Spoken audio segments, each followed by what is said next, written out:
अभी स्टार्ट आज कैसे हैं आप लोग। आई होप आप सभी अच्छे होंगे, स्वस्थ होंगे, मिस्टर लन को एंजॉय कर रहे होंगे। तो जो कोई भी मेरे चैनल पे नहीं आ रहा है, प्लीज मेरे चैनल को लाइक शेयर सब्सक्राइब करना मत भूलिएगा। और अगर आप लोगों को मेरे स्टोरी लाइन उसके प्लॉट्स पसंद आते हैं तो प्लीज मुझे कमेंट्स करके अप्रिशिएट करना भी मत भूलिएगा। जैसा भी लगे आप लोगों को मुझे जरूर बताइएगा। देन चलिए हम स्टार्ट करते हैं इस नए वांगसन एफएफ को, जो कि बहुत ही ज्यादा स्पेशल तरीके से मैंने कैटेगराइज किया हुआ है। इसमें पहले स्टार्टिंग में थोड़ा सा पेन, और जैसे जैसे स्टोरी आगे बढ़ेगी आप लोगों को एंटरटेनमेंट मिलता जाएगा। तो चलो हम स्टार्ट करते हैं। जमीन के नीचे गड्ढे खोदे जा रहे थे, और गड्ढे खोदने के साथ ही उसमें से डेड बॉडीज निकलती हैं। दो डेड बॉडीज। उन दो डेड बॉडीज को देखने के बाद सभी लोग अपने फेस के ऊपर रुमाल रखे हुए थे। किसी को नहीं पता था कि ये डेड बॉडीज किसकी हैं। सब लोग बहुत ज्यादा परेशान थे। उस डेड बॉडीज को निकाल कर फोरेंसिक लैब भेज दिया जाता है, पर जाते वक्त उसके एक फिंगर्स कट के गिर गए थे। और पुलिस वाले उस फिंगर्स को उठाकर उसमें डाल देते हैं। अब सीन शिफ्ट होता है पूरे 2 दिन बाद। लाइन एम्पायर छत के बिल्डिंग पर एक शख्स खड़ा, चाइना के बीजिंग शहर को घूरते हुए। उसके हाथ में एक मोटा सा सिगार था। वो सिगार का कस लगाते हुए सामने देख रहा होता है। तभी उसे जूतों की आहट सुनाई देती है। एंड देन वो बिना पीछे मुड़े हुए कहता है, क्या खबर लाए हो? खबर अच्छी तो है ना? पीछे वाला शख्स, जो कि उसका पीए कम प्लस बॉडीगार्ड ज्यादा, क्रिस, कहता, सर एक्चुअली में दो डेड बॉडीज मिली हैं। इतना सुनना हुआ ही था। फंगजी कहता है, ऐसा नहीं हो सकता है। वो मुझे छोड़कर कहाँ जाएगा और क्यों जाएगा? हाँ, मैं आफ्टर ऑल उसका हस्बैंड हूँ, तो वो मुझे छोड़कर बिल्कुल नहीं जा सकता। सुना तुमने? इतना बोल वांग जी उस सिगार को लेता है और क्रिस के गाल पे सरा देता है। क्रिस बस अपनी आंखों को बंद करते हुए हाथों को मुट्ठी को बांधे हुए था और कहता है, I am so sorry sir, it's my fault. इतना बोलते हुए वो सीधे नीचे अपने एक पैर को नीचे जमीन में टिकाए हुए घुटने को मोड़ते हुए झुका हुआ था। क्रिस ऐसी हालत में देखकर वांग जी उसके बालों को खींचते हुए वापस से सिगरेट अपने मुंह में भरता है पूरा। एंड उसके मुंह पे पूरा धुआं निकालते हुए कहता है, मुझे तुम्हारा ये एक्सक्यूजेस नहीं सुनना है Chris. I want result. I want that result. Damn it, जाकर उसे ढूंढो। वो मुझे छोड़कर कैसे जा सकता है? You know what, I am obsessed with him, और वो मेरा है। मुझे छोड़कर नहीं जा सकता। वो मुझे छोड़कर बिल्कुल भी नहीं जा सकता, खासकर तब जब वो मेरे बच्चे को कैरी किया हुआ है। तुम्हें क्या लगता है हाँ कि वो उसकी डेड बॉडी है? बिल्कुल भी नहीं। वो मुझे बेवकूफ बना रहा है। That's it. मुझे पता है कि वो मुझे छोड़कर कभी नहीं जा सकता, कहीं पे भी नहीं जा सकता है। सुना तुमने? हाँ सुना तुमने? चीज कहता है, yes sir, no sir, it's okay sir, मैं जा रहा हूँ। अंजी चिल्लाते हुए कहता है, रोज रोज भागते हुए आते कहती, यस सर, इसे ले जाओ और इसे अच्छे से समझाओ इसे किसे ढूंढना है और किसे नहीं, स्वीट हार्ट। रोज कहती, ओके सर।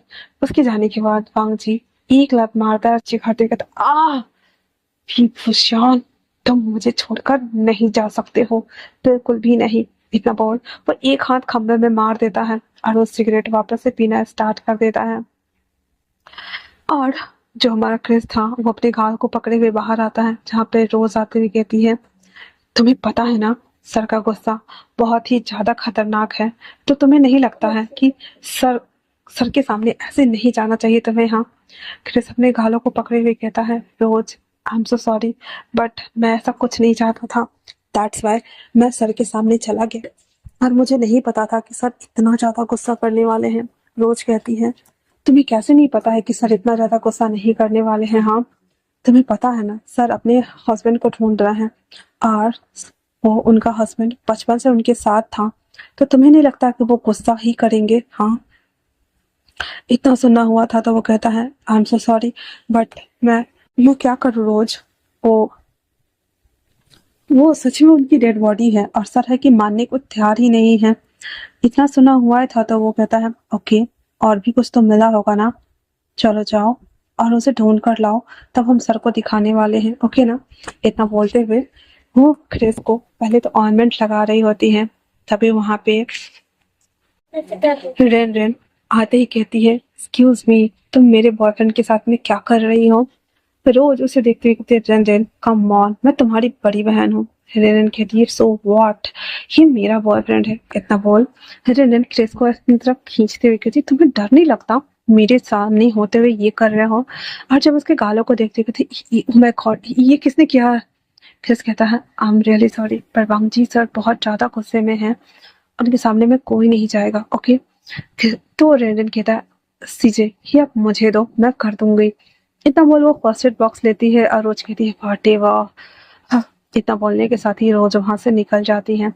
अब रेंडन उसके गालों पे ऑर्नामेंट लगाते हुए कहती है, क्या प्रोग्रेस है, क्या यंग मास्टर मिले? इतना सुनना हुआ था तो कहता, उनकी डेड बॉडीज मिली है। रेंडन के हाथ से कॉटन बड गिर जाता है एंड देन कहता है, क्या बकवास कर रहे हो, उनकी डेड बॉडीज कैसे मिल सकती है? हाँ, तो कहता है, पता नहीं, पर कुछ चीजें मिली हैं, मैं उन्हें लेने जा रहा हूँ। रेंडन तो इट्स ओके, इतना बोल रेंडन उसके घाव के ऊपर वो ऑर्नामेंट अप्लाई करना स्टार्ट कर देती है।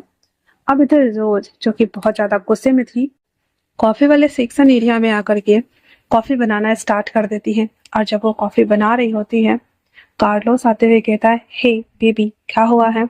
रोज ना मग पटकते हुए कहती है, मेरी बहन पागल हो गई है, मैं तो बस उसके सोकल बॉयफ्रेंड को दवाई ही लगा रही थी ना।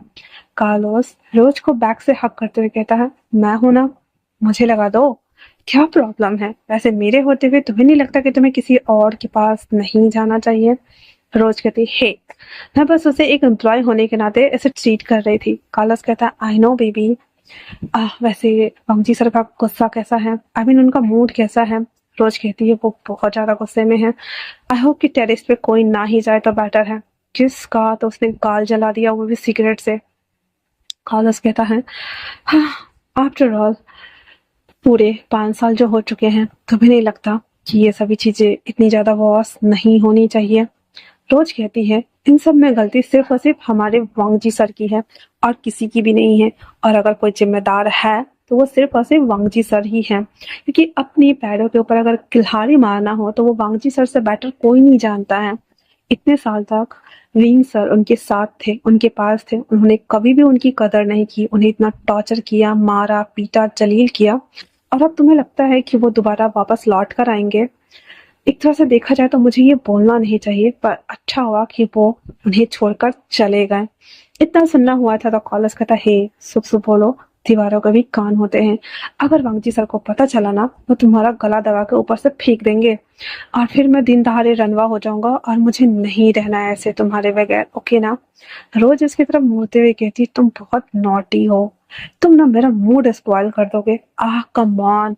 इतना बोलने के साथ ही हमारी जो रोज मैडम थी ना, वो कार्लोस को ऐसे गले लगाए हुई थी एंड देन कहती है, it's okay, I am feeling better. और वैसे भी क्या बोलूं मैं, मुझे बोलना तो नहीं चाहिए, पर सच में वांगजी सर ना टू मच रिडिकुलस इंसान है। वो इतना ज्यादा कोल्ड हार्टेड बीस्ट है कि मुझे समझ नहीं आता कभी कभी उनके बिहेवियर को, एकदम साइको वाली हरकतें करते हैं, क्यों करते हैं मुझे नहीं पता। और इतना बोलने के साथ ही वो कॉफी वापस से भरने लगती है।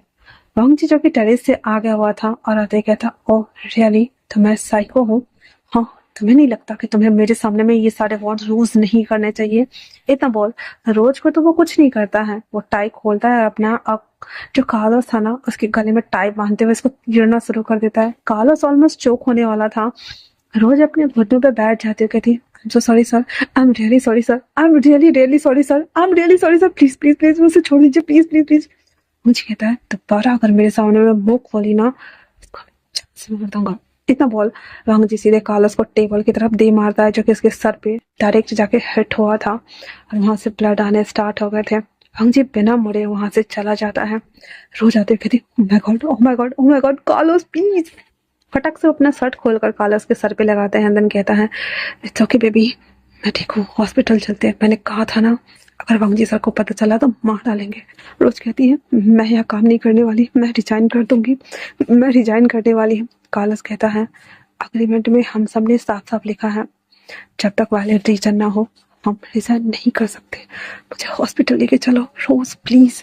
इतना बोलने के साथ ही कार्लोस ऑलमोस्ट बेहोश होने को होता है कि तभी वहां पे रेनेन और क्रिस आ जाते हैं, कहते हैं हे गाइस क्या हो रहा है। रोज कहती है वांगजी सर प्लीज प्लीज लेके चलो मुझे। क्रिस कहता है वांगजी सर क्या। तो रोज कहती है वांगजी सर ने आई मीन कि हम उनके बारे में बात कर रहे थे और वो अचानक से आ गया और ये सब कुछ।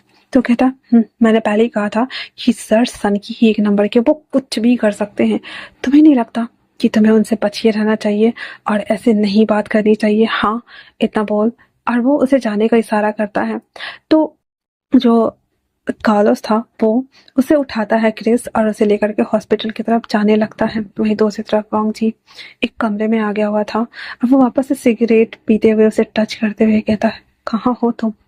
तुम्हें नहीं लगता कि तुम्हें मुझे छोड़कर नहीं जाना चाहिए था। तुमने मेरे बच्चों को कैरी किया, मुझे छोड़ा और मुझे छोड़कर चले गए। हाँ बिना कुछ बताए क्यों क्यों चले गए तुम। तुम्हें नहीं जाना था। मैं तुम्हें आकाश से पाताल से ढूंढ कर निकालूंगा विंग।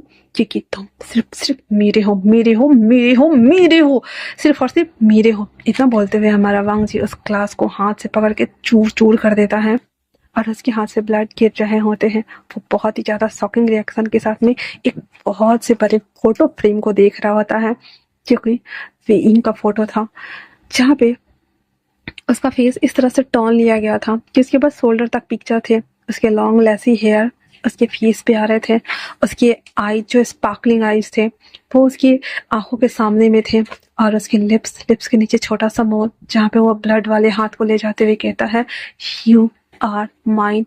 और अगर वो बच्चा मेरा है तो I am baby father too Win. I am baby father too because वो बेबी मेरा है, तुम भी मेरे हो और इस बच्चे के ऊपर मेरा पूरा अधिकार बनता है। और अगर तुमने उसे या खुद को मुझसे दूर करने की कोशिश की तो यकीन मानो इस पूरी कायनात को मैं बदल के रख दूंगा। इतना बोलते हुए वंग जी उस ब्लडी हाथ से विंग का फेस ऐसे टच करते हुए कहता है I am baby father too, I am baby father too. इतना बोलने के साथ ही वो धीरे धीरे करके उस पिक्चर को ऐसे देखते हुए अब बैकग्राउंड से साउंड आ रहा थी टिंग टिंग टिंग टिंग टिंग टिंग टिंग टिंग टिंग, जो कि एक स्टैचू था छोटा सा और उस स्टैचू के अंदर ये सॉन्ग बज रहा था जिसमें एक लड़का और एक लड़की पेयर में डांस कर रहे होते हैं। तो कैसा लगा आप लोगों को ये इंट्रो फर्स्ट पार्ट? आप सब एक्साइटेड हो आई एम बेबी फादर सीजन 2 के नए सफर पर? वांग जी जो कि उस पिक्चर्स को टच कर रहा था, अचानक से उसका विजन ब्लर होना शुरू हो जाता है। हमारे जो वांग जी हैं उसे आई साइट का प्रॉब्लम है। एक आई से उसे दूर की चीजें सही से दिखती नहीं है, वो ब्लरी वीज में दिखती है और दूसरे आई से उसकी आंखों का जो रेटिना है ना उसकी रोशनी धीरे धीरे घटती है। वो बहुत ज्यादा टेंशन में था, जस्ट उसने स्मोक ग्रैब किया हुआ था, दैट्स वाई वो बहुत ही ज्यादा अनकॉन्शियस लेवल पे ना फ्रस्ट्रेट हो चुका था। उस पिक्चर्स को देख ही रहा होता है कि अचानक से विंग का जो विजन था ना पिक्चर्स का वो ब्लरी होना शुरू हो गया था। वो जैसे जैसे ब्लरी हो रहा था वांग जी धीरे धीरे करके नीचे बैठ जाता है, अपने हाथों को देखते हुए कहता है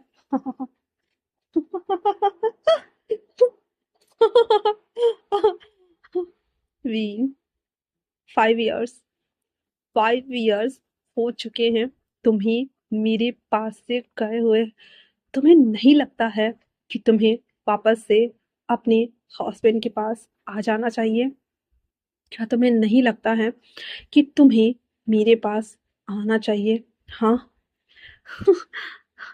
क्या मैंने तुम्हारे साथ इतना बुरा कर दिया कि तुम्हें मेरी शक्ल भी नहीं देखनी है? हाँ इतना बोलते हुए वांग जी जिसके अंदर एक फोबिया है, इसे हम ऐसे नॉर्मली अगर लड़कियों में होती है तो उन्हें हिस्ट्रिया बोला जाता है, बट अगर मेंस में होता है ये एक फोबिया होता है जिसमें जब हमारा दिमाग एक तरफ का जो होता है वो फैब में चला जाता है, मतलब कि एक नर्वस सिस्टम ज़्यादा हाइपोथिक लेवल पे चला जाता है, तो लेफ्ट हैंड में ना बहुत ज़्यादा ताकत आ जाती है। मतलब कि वो अंग हमारे बॉडी में ना हमारे बस में नहीं होते, एक तरह से बोला जाए तो, ठीक है। वांग जी गुस्से में उस टेबल को हाथ से उठाए हुए था जो कि बहुत ऊपर तक था, अब फुल पावर से फुल पोटेंशियल पावर से उसने उठाया था टेबल, जो कि ऑलमोस्ट ना 30 kg के अराउंड होगा क्योंकि वो एक प्योर साखवा लकड़ी का बना हुआ था। और उसको पटकते हुए ही उसे गिरा देता है, उसके ऊपर जो चीज़ें रखी हुई थी वो सब गिर जाती है क्योंकि उस सब के ऊपर विंग के फ्लेम्स थे। उस पूरे कमरे में कांच फैल गए हुए थे। वांग जी उस कांच के ऊपर अपना सर रख देता है। उसे ये भी परवाह नहीं थी कि वो कांच शायद से उसके सर में गड़ जाएंगे। वांग जी उसके ऊपर लेट जाता है, दोनों हाथों को, पैरों को, बॉडी को पूरा ढीला स्ट्रेच छोड़ते हुए। एंड देन वो ऊपर देखता है जहाँ पे छत पे छोटे छोटे स्टार्स के अंदर उसने विंग का पिक्चर लगा के रखा हुआ था। वांग जी जिसके एक साइड से जो विजन ब्लर था, उस साइड से आंसू नीचे गिरता है। एंड देन वो कहता है, कितना प्यारा है ये चेहरा जिस पे हम मरते हैं। और तुम हो, न जाने किस जगह जाके छुप चुके हो, because I am your alpha. और ये ओमेगा वर्स है, शायद मैंने बीच वाले में, पीछे वाले में मैंने मेंशन नहीं करा है, बट ये एक ओमेगा वर्स है जो कि हमारा मॉडर्न वांगसियन एफएफ होने वाला है। ओके, तुम्हें नहीं लगता कि तुम्हें वापस से मेरे हरे हुए जख्मों को भरने के लिए आना चाहिए? विंग, विंग जो कि न जाने कहाँ था, किस दुनिया में था, उसे खुद नहीं पता था। वांग जी अपनी आईज को क्लोज करता है और वो सोचता है, wing please come back, please wing come back for me, मेरे लिए वापस आ जाओ, डैम इट। इतना सोचना हुआ ही था कि वहीं दूर जर्मनी में एक शख्स जो कि आराम से पीसफुली सोया हुआ था, तभी एक लड़की की एंट्री होती है। वो लड़की आते हुए कहती है, डार्लिंग तुम्हें उठना नहीं है? वो शख्स आईज ओपन करते हुए कहता है, ओह सनाया तुम? कहता, मैं। तुम्हें नहीं लगता कि तुम्हें अब उठ जाना चाहिए? कैल्विन आता ही होगा, तो अगर उसने आकर के मुझसे पूछा तो मैं क्या बोलूंगी? वी, जिसका अभी करंट नाम हमारा जाओ वेई है, वो कहता है, मैं उठ जाता हूँ। एंड देन युवान कहाँ है? कहता है, युवान, युवान वो सो रहा है शायद से, मैं देख लेती हूँ, तुम उठ जाओ। ट्विंग अपनी चादर को हटाते हुए अपने दोनों पैरों को नीचे स्लीपर के ऊपर रखता है, रखने के साथ ही अंगड़ाई लेते हुए सीधे विंडो के पास जाता है। रेड कलर से बनी हुई छत जो बाहर से नजारे दे रहे थे, वो ऐसे शहर में था जिसके हर घर रेड कलर के खपड़े वाले छत के बने हुए थे। विंग उस पर्दे को साइड करते हुए सामने के व्यूज को देखता है, जहाँ पे पहाड़, धुंध, नदियाँ, नदियाँ नहीं समुद्र, और उसमें बहुत सारे शिप, जिसे देखते हुए विंग अपने आप को देखते हुए कहता है, सौवे ई, गुड मॉर्निंग। आज फिर से तुम्हारे लिए एक नया दिन है, अपने आइडेंटिटी को बचाकर और छुपाकर रखने के लिए। विंग आखिर क्यों लैन वी इंग की जगह पे जाओ वे ई बना हुआ है, ये तो हमें बाद में पता चलेगा, बट इस नाम से अगर किसी को प्रॉब्लम है तो आई एम सॉरी, बट फिलहाल से इसका नाम यही है।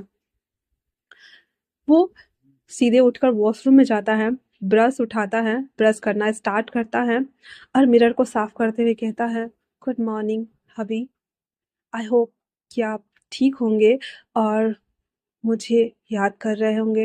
आई एम सो सॉरी कि मैंने आपके दर्द को समझते हुए भी ये फैसला लिया। आई एम रियली सॉरी। और इतना बोल विंग की आंखों में आंसू आ गए थे, और वो जैसे कुल्ला करके ऊपर उठता है, वैसे ही पीछे वांगजी को खड़ा देखता है, जिसे देखने के बाद विंग काफी ज्यादा डर गया था और वो बहुत बुरी तरीके से हाँफने लगा था, और ऑलमोस्ट वो हाँफते हाँफते आइसलैंड पे गिर गया था नीचे। वांगजी उसका गला दबाते हुए कहता है, तुम्हारी हिम्मत कैसे हुई? हाँ, तुम्हारी हिम्मत कैसे हुई? तुम्हारी हिम्मत कैसे हुई मुझे छोड़कर यहाँ यहाँ आके छुप के बैठे हो? जिस दिन मुझे मिल गए ना, 2 गज जमीन के नीचे गाड़ दूंगा तुम्हें मैं। विंग जो कि बहुत ज्यादा पैनिक कर रहा था, जिस मग से वो कुल्ला कर रहा था, वो मग जैसे ही गिरता है, कल्विन उसके पास आते हुए कहता, हे हे वेई, हे वेई, हे हे हे, होल्ड ऑन, हे हे। और विंग जिसकी सांसें उखड़ रही थी, उसे लग रहा था जैसे कि कोई उसका गला दबा रहा है और वो मरने वाला है। वो अपने हाथों पैरों को ऐंठ दिया था, और इसे भी एक फोबिया ही कहते हैं, जिसमें उसे लगता है कि उसे कोई मारने की कोशिश कर रहा है, जिस वजह से वो अपने साथ ऐसे सिम्टम्स रखता है। विंग पूरे हाथ पैर को चौड़ चुका था और पूरा बॉडी ने ऐसे उठा उठा के पटक रहा था। सनाया फटक से आते हुए विंग को सुई लगाती है और एक कस के दोनों हाथ पकड़ के उसके चेस्ट पे हिट करती है। तब जाकर के जो हमारा विंग था, उसकी बॉडी नॉर्मल होती है, उसकी आंखों से आंसू गिर रहे थे, वो लाइक ऐसे करके वो साउंड्स निकाल रहा होता, क्योंकि वो अपने आप को काम डाउन कर रहा था। सनाया कहती है कैल्विन इसे उठाओ और बेड पे लाके बिठाओ। कैल्विन और सनाया विंग को लेकर के बेड पे आके बिठा देते हैं, जहाँ पे विंग के हाथ में वो ब्रश अभी भी था जिसे उसने बहुत ज्यादा टाइटली पकड़ा हुआ था।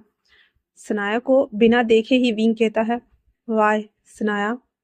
सनाया कहती है हे रिलैक्स्ड, सब कुछ ओके है ना, तुम ठीक हो और तुम खासकर बहुत ज्यादा अच्छे हो विंग। विंग कहता है मैं एक खुद थेरेपिस्ट हूँ, पर देखो ना मुझे तुम्हारी जरूरत है, क्या करूँ मैं अपने इस लाइफ का। सनाया कहती है नथिंग, हमें लाइफ ना एक ब्यूटीफुल गिफ्ट मिला है, इसे हमें इंजॉय करना है, जीना है, सहेजना है, कुछ सीखना है, समेटना है यादों को और आगे बढ़ते रहना है।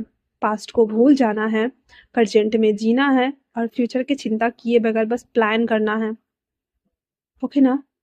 और तब बोलते हुए सनाया उसे हक कर लेती है।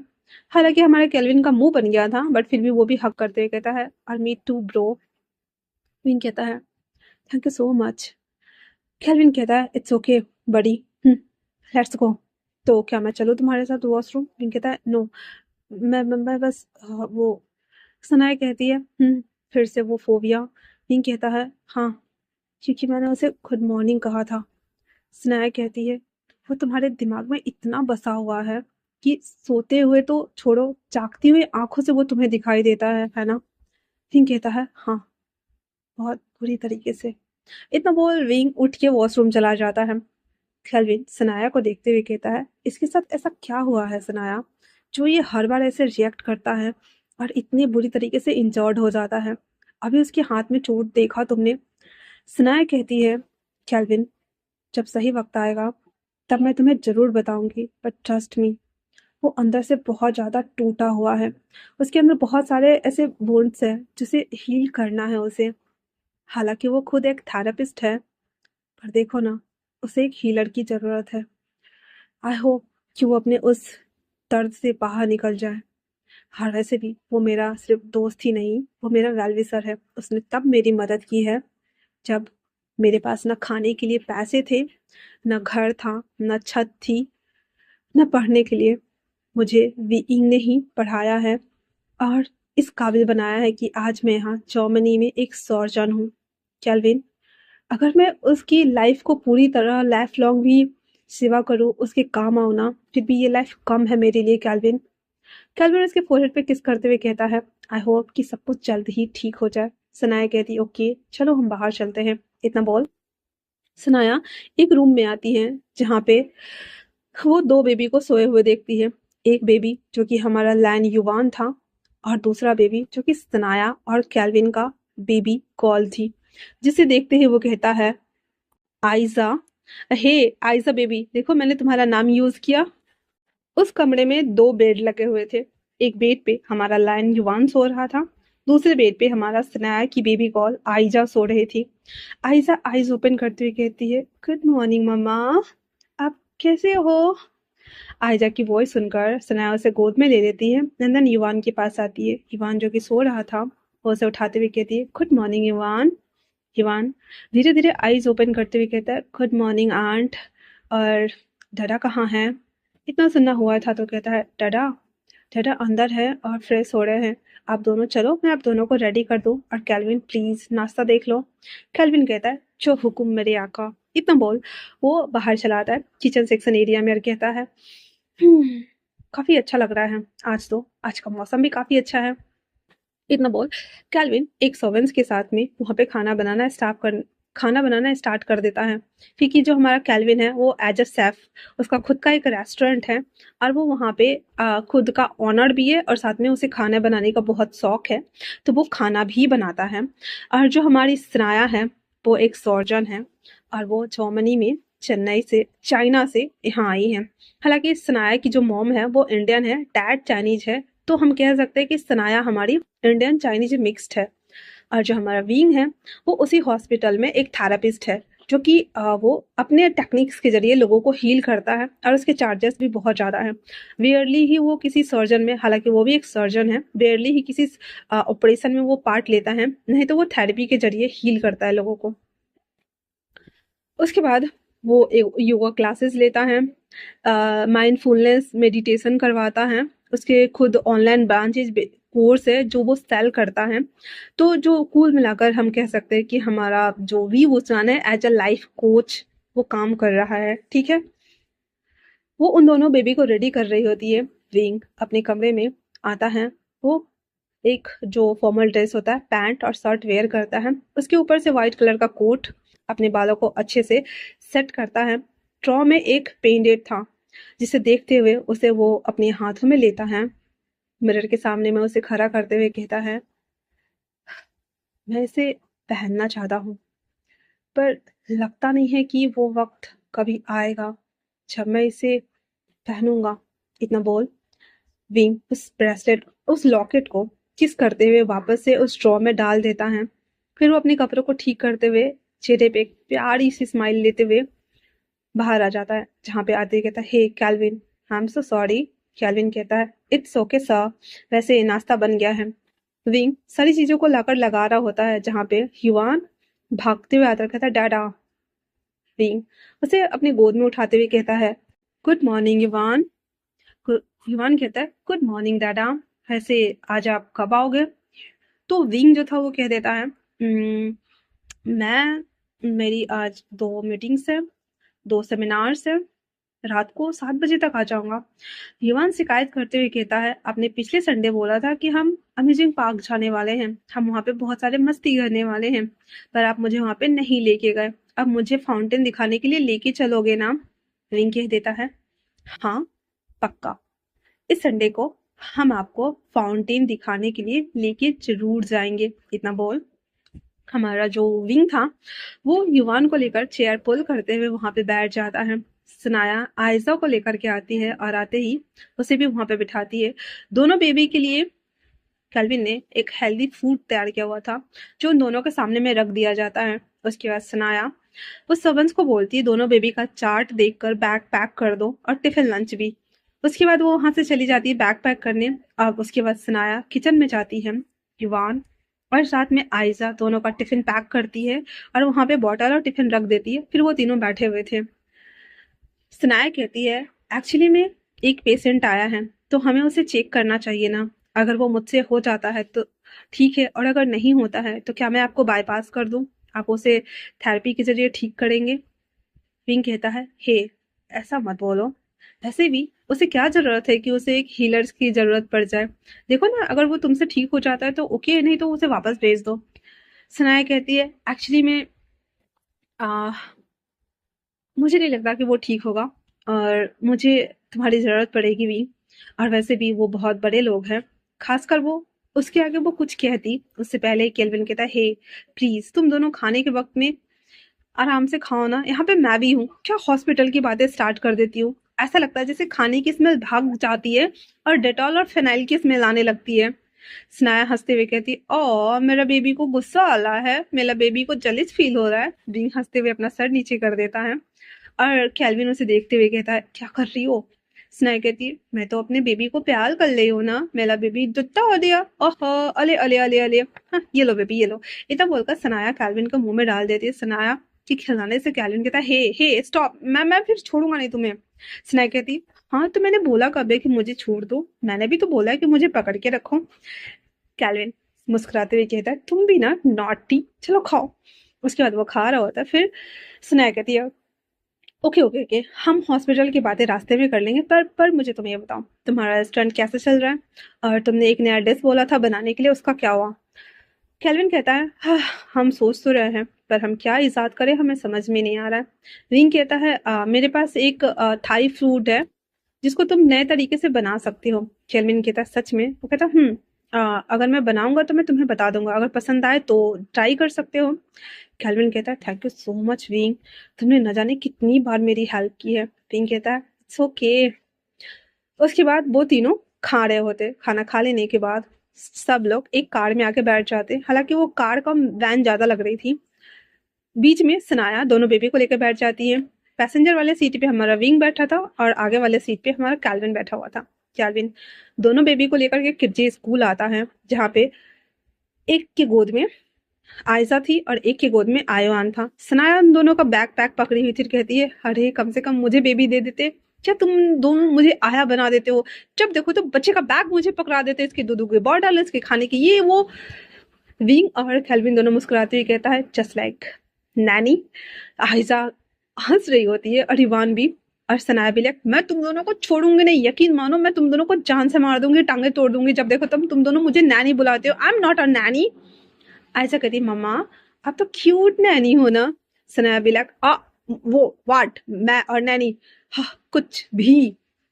विंग कहता है अब मान भी जाओ, इतना क्या शर्माना, वैसे हमें बुरा नहीं लगेगा। तो सनाया थी वो कहती है हे मैं तुम दोनों को ना खून कर डालूंगी। केल्विन कहता है कर डालो, वैसे भी हाँ, तुम दिखती ही हो ड्रैकुला की छोटी बहन, इतना सुनना हुआ ही था तो बिलेक्स रहा, मैं नहीं जा रही, मैं तुम लोगों से बात नहीं कर रही, तुम दोनों बहुत बुरे हो, तुमने। विंग और कैल्विन बिलेक दादी माँ फिर से रूठ गई। ओके हाँ तो चलो सनाया हम वापस चलते हैं, और आई एम सॉरी कि मैंने तुम्हें ड्रैकुला की छोटी बहन कहा, एक्चुअली मैं तुम उसकी दादी लगती हो। सनाया बिलेक Calvin I will kill you. Calvin बिलेक हे आई लव यू, चलो भी। उसके बाद वो दोनों ऐसे पैर, सनाया पैर पटकते हुए चल रही होती है और विंग हंस रहा होता है और कहता है हाँ, मेरी छोटी सी फैमिली की किसी की नजर ना लगे। उसके बाद वो लोग अंदर आते हैं जहाँ पे वो जो गेट कीपर होता है वहां पे उन दोनों को उतार दिया जाता है, बैग पकड़ा दिया जाता है और फिर वो तीनों वहां से खड़े होकर के अपने बच्चे को अंदर जाते हुए देखते हैं। अंदर चले जाने के बाद जब गेट लॉक हो जाता है वो तीनों आकर वापस से बैठ जाते हैं, जहाँ पे कैल्विन पहले इन दोनों को हॉस्पिटल उतारता है, उसके बाद कैल्विन रेस्टोरेंट चला जाता है। हॉस्पिटल में इन करते ही सभी लोग सनाया को, जो कि एक सच में बहुत बड़ी सर्जन थी, उसे सब लोग ग्रीड कर रहे होते हैं, और जो हमारा विंग था वो थेरेपिस्ट डिपार्टमेंट का था, दैट्स वाई वो दोनों को वो देखकर सभी लोग ग्रीड करते हैं। आते ही मिस्टर जैक्स कहता है हे सनाया, हे मिस सनाया, पेशेंट के पेरेंट्स कब से वेट कर रहे हैं, प्लीज लेट्स गो ना। इतना बोलना हुआ ही था तो कहता इतना बोलने के साथ ही सनाया चली जाती है और विंग दूसरे टर्म चला जाता है। वो जैसे ही मुड़ के जा रहा होता है उसे किसी चीज को फैमिलियर देख करके वो कुछ पल के लिए वहां पे रुक जाता है, पर वो जब पलट कर देखता है तो वहां पे कोई भी नहीं था। विंग वापस से मुड़ जाता है और मुड़ करके वहां से वो चला जाता है। सनाया आते ही कहती है मुझे रिपोर्ट्स दिखाओ। वो देखने के साथ ही कहता है ये 65 ईयर्स के हैं और लगता है कि ये बच जाएंगे। वो कहता है पता नहीं, बट इनको सेकेंड हार्ट अटैक आ चुका है, पता नहीं, पर उसके बाद से इनकी तबीयत लगातार गिरती जा रही है, पल्स ड्रॉप हो रहे हैं, हम इन्हें बचा लेंगे क्या, क्या हम ऑपरेशन करना पड़ेगा हमें। सनाया कहती मुझे पूरी रिपोर्ट्स तो मुझे चेकआउट करना है। इतना बोल सनाया अपने कैबिन में चली जाती है। विंग आ करके अपनी जगह पे बैठा हुआ था, तभी एक नर्स आती है, कहती मिस्टर जाओ। विंग कहता है कुछ लोग आए हैं आपको देखने के लिए। विंग एक दिन में बस 4 लोगों को हील करता था, क्योंकि उसकी जो थेरेपी वाली जो चीजें थी ना उसमें कुछ स्किल्सेंस और कुछ निडल्स और एक स्केलेटन था, जो चाकू होते हैं जो ऑपरेशन करने वाला वो था, जिससे कि वो ब्लड्स वगैरह सैंपल्स ले सके। वो 4 लोगों को लिस्टेड करके कह देता है कि आज बस इतने ही लोगों को भेजना, उसके बाद मैं बाकी का देख लूंगा। उसके बाद जो हमारा विंग है ना वो अपने टूल्स निकालता है बाहर। पहले वाला शख्स आता है जिसकी वो बात करता है, क्योंकि विंग ना अपने पेशेंट की सारी बात सुनता है, क्योंकि कितनी बार बीमारियां ना सिर्फ हमारे दिमाग में होती है, फिजिकली फॉर्म में नहीं होती है, और लोगों को बस ऐसे मनसा होती है कि मेरे साथ कुछ गलत है गलत है गलत है। तो विंग ना पहले उसकी पूरी बात सुनता एंड देन उसके ऊपर काम करता था। फिर उस शख्स को वो लिटा करके पेंडुलम से उसे बेहोश करता है, फिर उसके पास लाइफ के बारे में जानता है किसके साथ क्या अच्छा हुआ और क्या बुरा। उसके बाद उस बेसिक्स पे उसका फिर इलाज करना स्टार्ट करता है, इसीलिए वो एक दिन में बस 4 पेशेंट को ही सिलेक्ट करता है इस चीज को चेकआउट करने के लिए। विंग वो जब सब कुछ कर रहा होता है, अचानक से जो उसका फोबिया था वो उसके ऊपर हावी होने लगता है, उसके हाथ कांप रहे थे, उसकी आइज अचानक से ऑन ऑफ हो रही थी, और वो पेंडुलम से वो शख्स तो बेहोश हो गया था, पर विंग जो कि चेयर से खड़ा होकर के उसके साथ ये कर रहा होता है, गलती से उसने भी उसे कॉन्सेंट्रेट होकर के देख लिया था, जिस वजह से उसकी बॉडी ऐसे मूव होने लगी थी और वो चेयर पकड़ के जैसे गिरने को होता है। नर्स को जो कि पता है उसके साथ जो रहती है कि विंग सर को कभी कभी इस तरह के अटैक्स आते हैं, वो कहता मिस्टर जाओ मिस्टर जाओ मिस्टर जाओ, और एक चुटकी बजाते हैं। विंग जो कि ऑलमोस्ट नीचे गिरने को होता है वो वापस से सेंस में लेटते हुए कहता हाँ। नर्स कहती है सर आप फिर से आपको अटैक्स आ रहे थे। विंग कहता है ah thank you, thank you so much. उसके बाद वो उठता है और फिर से उसका इलाज करना स्टार्ट कर देता है। वहीं दूसरी तरफ वांग जी, हम रात से वापस से चलेंगे जहाँ पे वांग जी आंखें बंद करके सोया हुआ था, ठीक है। सबसे पहले तो कार्लोस को और रोज को हॉस्पिटल शिफ्ट कर देने के बाद रेंडेन कहती है मैं यहाँ हूँ, तुम्हें आई थिंक से जाना चाहिए सर के पास। तो क्रिस कहता है मेरे अलावा सर को कोई और हैंडल भी नहीं कर पा रहा है अभी। क्रिस जब वापस ऑफिस आता है वो पूरा टेरेस छान मारता है। रात के 12:30 बज रहे थे, उसे डर लग रहा था कि कहीं सर कुछ गलत ना कर ले, पर वहां पे वो नहीं था। वो पूरा कार पार्किंग ढूंढता है, हर कैबिन को चेकआउट करता है। 1 घंटा ऑलमोस्ट क्रिस ने हर एक जगह उसे सर्च किया, पर वांगजी से कहीं नहीं मिलता। जब वो उसके कैबिन में आता है तो देखता है कि वांगजी सर यहाँ भी नहीं है। फिर जैसे वो यू टर्न लेकर जाने को होता है, अचानक से क्रिस देखता है कि सर का कोट ना सोफा पे ऐसे मुड़ के रखा हुआ है। वो समझ गया था कि सर सीक्रेट रूम में चले गए हैं, इसलिए क्रिस उस सीक्रेट रूम को ओपन करता है, जो कि उसे सब कुछ पासवर्ड पता होता है। वो अंदर आता है तो देखता है कि पूरा कांच ना गिरा हुआ है, बांस गिरा हुआ है, फोटो फ्रेम्स टूटे हुए थे क्योंकि उसके पैरों के नीचे बांस आ गया था। उस कमरे में इतने ज्यादा फेरोमोन्स थे, इतने ज्यादा अग्रेसिव फेरोमोन्स। क्रिस जिसका गाल ऑलरेडी जला था, उस फेरोमोन्स की वजह से उसकी गाल ना लहर दे रहा था, उसके नाक से ब्लड आ रहे थे और वो ना ऐसे ऐसे डीजीनेस वाला फील कर रहा था। वो रुमाल निकालता है, अपने नोज पे वो रुमाल बांधता है, धीरे धीरे करके अंदर जाता है। पूरा कमरा अंधेरा होने की वजह से उसे बिल्कुल आइडिया नहीं था कि वांगजी सर कहाँ होंगे। जैसे उसे किसी भारी चीज से टक्कर लगती है, वो गिरते गिरते उस शख्स के ऊपर गिर जाता है क्योंकि क्रिस वांगजी के पैर से टकराया था और वो सीधे उसके ऊपर था। क्रिस ऑलमोस्ट उसके ऊपर गिरने के साथ ही बेहोश होने के कगार पे था, लेकिन जैसे ही वो अपने फेरोमोन्स को ऐसे कंट्रोल करने की कोशिश करता है पर नहीं हो रहा था। क्रिस कहता है मैं मर जाऊंगा, क्या करूं मैं इसका। फिर वो जल्दी से वांगजी सर को उठा करके बाहर लाता है तो देखता है कि वांगजी के पूरे बॉडी में ना कांच चुभे हुए हैं, जिसे देखने के बाद क्रिस की हालत ऑलरेडी खराब थी। वो दूसरे वाले सोफे पे बैठ के सुस्ताने लगता और कहता है सर ये क्या हालत बना रखी है आपने, आप ऐसे कैसे पागलों वाली हरकतें कर सकते हैं, आपके बॉडी में कांच लग गए हैं।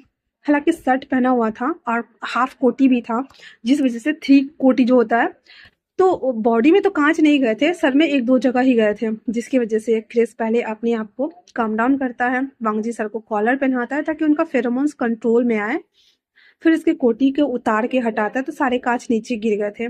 फिर वो इसको बेड के बल लिटाता है और जितने भी 1-2 कांच लगे हुए थे ना उन सबको निकालना शुरू कर देता है। निकाल लेने के बाद उसके माथे को ना ऐसे बैंडेज कर देता है और कहता है अब आप सो जाइए सर, क्योंकि कल शाम से पहले तो आपको होश आएगा ही नहीं। इतना बोल क्रिस एक टैबलेट लेता है, उसका चूड़ा बनाता है, वांगजी को सीधा करता है और इसके मुंह में उसे ठूस देता है, मतलब ऐसे जबरदस्ती खिला करके वापस से चम्मच से ही पानी पिला देता है। और उसके बाद उसके माउथ को क्लीन करके वांगजी को शर्ट को थोड़ा ढीला करते हुए कमर से बेल्ट निकाल करके जूता उतार करके और उसके ऊपर एक चद्दर डाल देता है और कहता है सर आपको रेस्ट करना चाहिए, क्योंकि अगर आप होश में आएंगे आप वापस से ऐसे ही पागलपन करेंगे और आपको ये साइको वाली हरकतें ना हमसे देखी नहीं जाती है sir, I am really sorry sir. इतना बोल करके क्रिस एक लंबी आहें भरता हुआ वो भी वहां से बाहर आ जाता है। अपने कैबिन में आने के साथ ही अपने चेयर पे बैठते हुए एक डब्बा निकालता है और वो दवाई खा लेता है, क्योंकि वांगजी के साथ रहते रहते उसके फेरोमोन्स की वजह से क्रिस इतना ज्यादा अफेक्ट हो जाता था कि उसे अपने आप को अपने नर्वस सिस्टम को काम डाउन करने के लिए दवाई लेनी पड़ती थी। वो दवाई खाते हुए 10 मिनट का चिल रिलैक्स्ड करता है। उसके बाद वो रेनन को कॉल करता है। रेनन कहती है हे क्या तुम ठीक हो। क्रिस कहता है हाँ आई एम ओके और मैं रेस्ट करना चाहता हूँ। रेनन कहती है इट्स ओके, क्या मैं आऊँ।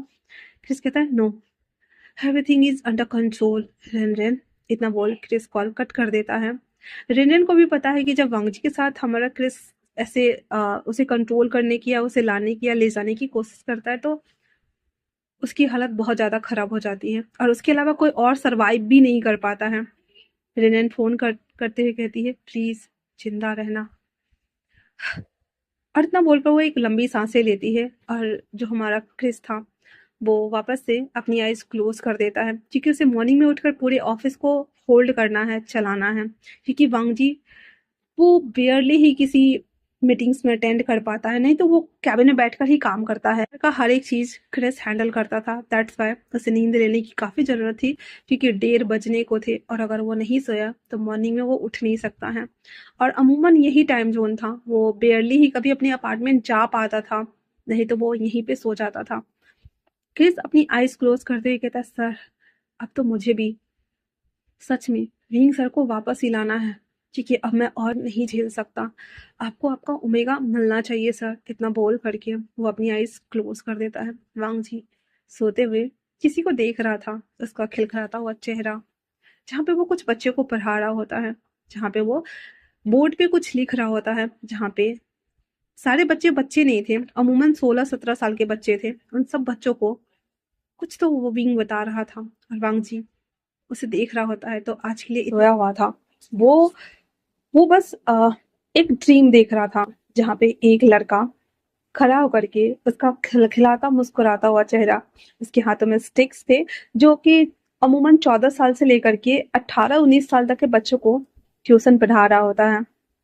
वो लड़का बहुत ही ज्यादा खूबसूरत और चेयरफुल था। उसका खिलखिलाता हुआ चेहरा देख करके उसे बस न जाने क्या हो रहा था। उसके हाथों में 2 छोटे-छोटे स्पिन्स बॉल थे, जो कि क्रिस्टल बॉल्स थे। वो उन बॉल को अपने हाथों में ऐसे ऐसे ऐसे स्क्रॉल कर रहा होता है एंड उस बॉल को देखते हुए एक एक एक डम्ब वाली स्माइल हा करके हंसता है और वापस से उस बॉल के साथ ही अपने हाथ के ऊपर हाथ रखते हुए उसे महसूस करता है, जो कि फर्स्ट टाइम था जब उसका हार्ट बीट किसी के लिए ऐसे धड़का था। वो उसे फील करते हुए कहता है, तो क्या मुझे सच में प्यार हो गया है? वाओ, मैंने कभी नहीं सोचा था कि मुझे मेरे जैसा एक रूथलेस अल्फा को किसी से लगाव होगा। तो now you are mine silly omega. इतना बोलकर उस बॉल को देखते हुए अपने पॉकेट में डालता है और वहां पे वो खड़ा होकर के एक टच वाली स्माइल, जो कि एक ही लिप्स के कॉर्नर से वो कर रहा था, उस सी साइड के किनारे खड़े होकर के उसे वो देख रहा था बहुत दूर से, जहां से शायद वो शख्स उसे ना देख पाया हो। पर वांगजी के दिल में किसी ने घर कर लिया था। कौन था वो शख्स? गैस करके मुझे जरूर बताना आप लोग कमेंट्स में, ओके ना? तभी वहां पे किसी की एंट्री होती है, जो आते ही कहता है, सर सर सर सर। वांगजी धीरे धीरे आईज ओपन करता है। शाम के 6:30 बज रहे थे। वो आईज ओपन करने के साथ ही अपने आप को वापस से अपने कैबिन में देखता है और वो समझ गया था कि वो डे ड्रीमिंग कर रहा था, सपने में था वो। बाहर आते हुए कहता, हाँ क्या क्या हुआ है मुझे? मेरा सर दर्द क्यों कर रहा है? ग्रेस उसके सामने में फाइल, एक गर्म पानी का एक ग्लास, उसके बगल में एक कॉफी प्लेस करते हुए कहता है, एक्चुअली में सर, कल रात को आप सीक्रेट रूम में थे and please sir, can I humble request? Wang ji ऐसे कंधा उचकाते कहता है, क्रिस कहता है, आपको कॉलर्स पहनने चाहिए, क्योंकि आपके फेरोमोन्स इतने ज्यादा अग्रेसिव है, इतने ज्यादा। कल रात को मुझे ब्लड्स आते आते रुके हैं और वो अपना नोज दिखाता है, जहाँ से लगातार कंटिन्यू ब्लड आ रहा था, जिस वजह से ऑलमोस्ट क्रिस जो है वो 1:30 बजे सोने तो चला गया था, पर उसका नर्वस सिस्टम ना काम डाउन नहीं हो रहा था। और अगर नर्वस सिस्टम काम डाउन नहीं होता ना, पैरों में दर्द होने लगता है और बॉडी अमीचने लगती है, जैसा कि विंग के साथ होता है। पर विंग का स्टेज बहुत ज्यादा है, पर क्रिस का स्टेज अभी फर्स्ट स्टेज पे था, दैट्स वाई। ठीक है, वांग जी जैसे कि वो खुद इतने सिम्टम्स में है, दैट्स वाई वो कह देता है, मैं कोशिश करता हूँ। इतना सुनना हुआ ही था तो क्रिस कहता, सर ये आपके लिए गिफ्ट। और वो कॉलर बॉल लेके आया था, जिसे देखने के बाद वो कहता, क्या ये डालना जरूरी है? तो सर इसे पेंडेंट में डाल देते हैं ना, पेंडेंट में तो रह सकता है ना, वो आप अपना ब्लड वाला पेंडेंट देंगे, मैं इसमें इसे डाल देता हूँ ताकि तो वांग जी कहता, ठीक है। इतना बोल वो अपने गले का जो ब्लड पेंडेंट होता है, जिसमें ब्लड पेंडेंट एक ऐसा पेंडेंट है जो कि सिग्नेचर पेंडेंट होता है, उसमें एक हार्ट बना होता है, उसमें एक चाकू तलवार होती है। सिरिंज में से हाथ से या कहीं से भी आप अपना ब्लड निकाल करके उस हार्ट पे पुश कीजिए, और वो जो चाकू होता है वो लॉकिंग टूल्स होता है, उसको उसमें डाल करके जब लॉक कीजिएगा ना, तो पूरा जो हार्ट है ना वो अपने आप ही, हालांकि वो 1-2 बूंद ही उस हार्ट में जाता है, पर वो चाकू जाते ही ना पूरा हार्ट ना रेड हो जाता है। तो उसे हम ना बोल सकते हैं कि वो ब्लड पेंडेंट होता है वो, जो कि हमारा सिग्नेचर पेंडेंट कह सकते हैं हम उसको। तो वो निकालता है और वो उसे दे देता है। उसी के अंदर जो हमारा क्रिस था ना, उसका चूड़ा बना करके और उसमें डाल देता है, ताकि उसकी जो फेरोमोन्स है वो लिटरली इतने ज्यादा बाहर तो नहीं आए, ताकि वो लोगों को इफेक्ट कर पाए। उसके बाद बंग जी उसे वो वापस से पहन लेता है। उसके बाद वो उस फाइल को देखते हुए कहता है, क्या इस पे काम करना है? क्रिस कहता है बंग जी कहता है, आ, तुमने कहा था कि कोई डेड बॉडी मिली है, उसका क्या हुआ? क्रिस कहता है, एक्चुअली सर, हमें भी लगा था कि वो डेड बॉडी विंग सर का और आपके बच्चे का होगा, पर वो दोनों डेड बॉडी का डीएनए कराने के बाद हमें पता चला कि वो डेड बॉडी किसी और की है। बट आश्चर्य वाली बात है, उसके कपड़े, उसके हाथों में जो ज्वेलरी था, वो सब कुछ। भंग जी उस फाइल को रखते हुए कहता है, आई नो, अगर तुम्हें अपनी आइडेंटिटी मिटानी हो तो तुम किसकी आइडेंटिटी लोगे? क्रिस क्रिस कहता है, इसका मतलब सर कि उन्होंने अपनी आइडेंटिटी ही खत्म कर दी है? अंग्रेजी कहता है, हाँ, हम आज तक विंग को लैंड वी इंग समझकर ढूंढ रहे थे।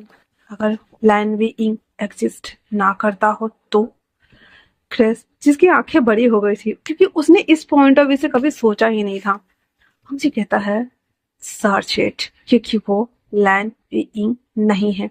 उसका हम बस हमारे पास एक ही चीज है और वो है उसका चेहरा, जिससे हम उसे पहचान सकते हैं कि वो कौन है और कहाँ है।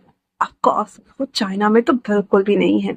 अगर होता, इतनी इजली डेड बॉडी को यहाँ पे छोड़कर तो नहीं जाता। इतना सुनना हुआ ही था तो क्रिस कहता, ओके सर, डन सर, मैं ढूंढ लूंगा।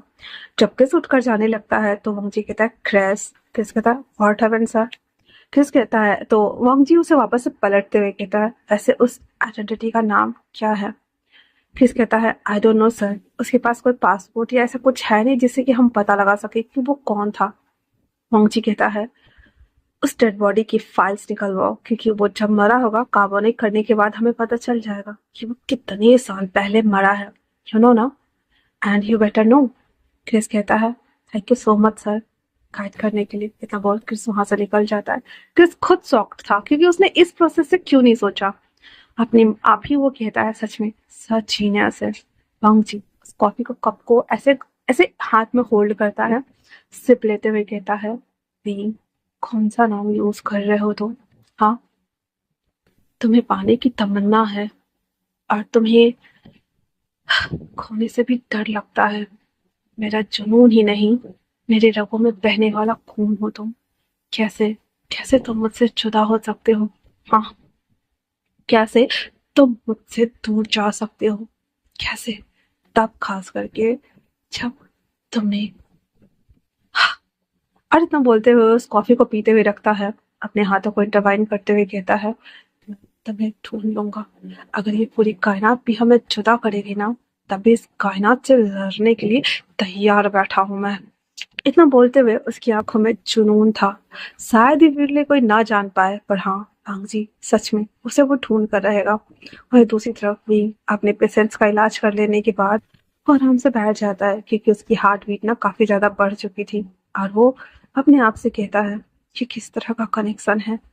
क्यों क्यों सोच रहे हो मेरे बारे में? I hate it. मत सोचो, क्योंकि मैं वापस कभी नहीं आऊंगा।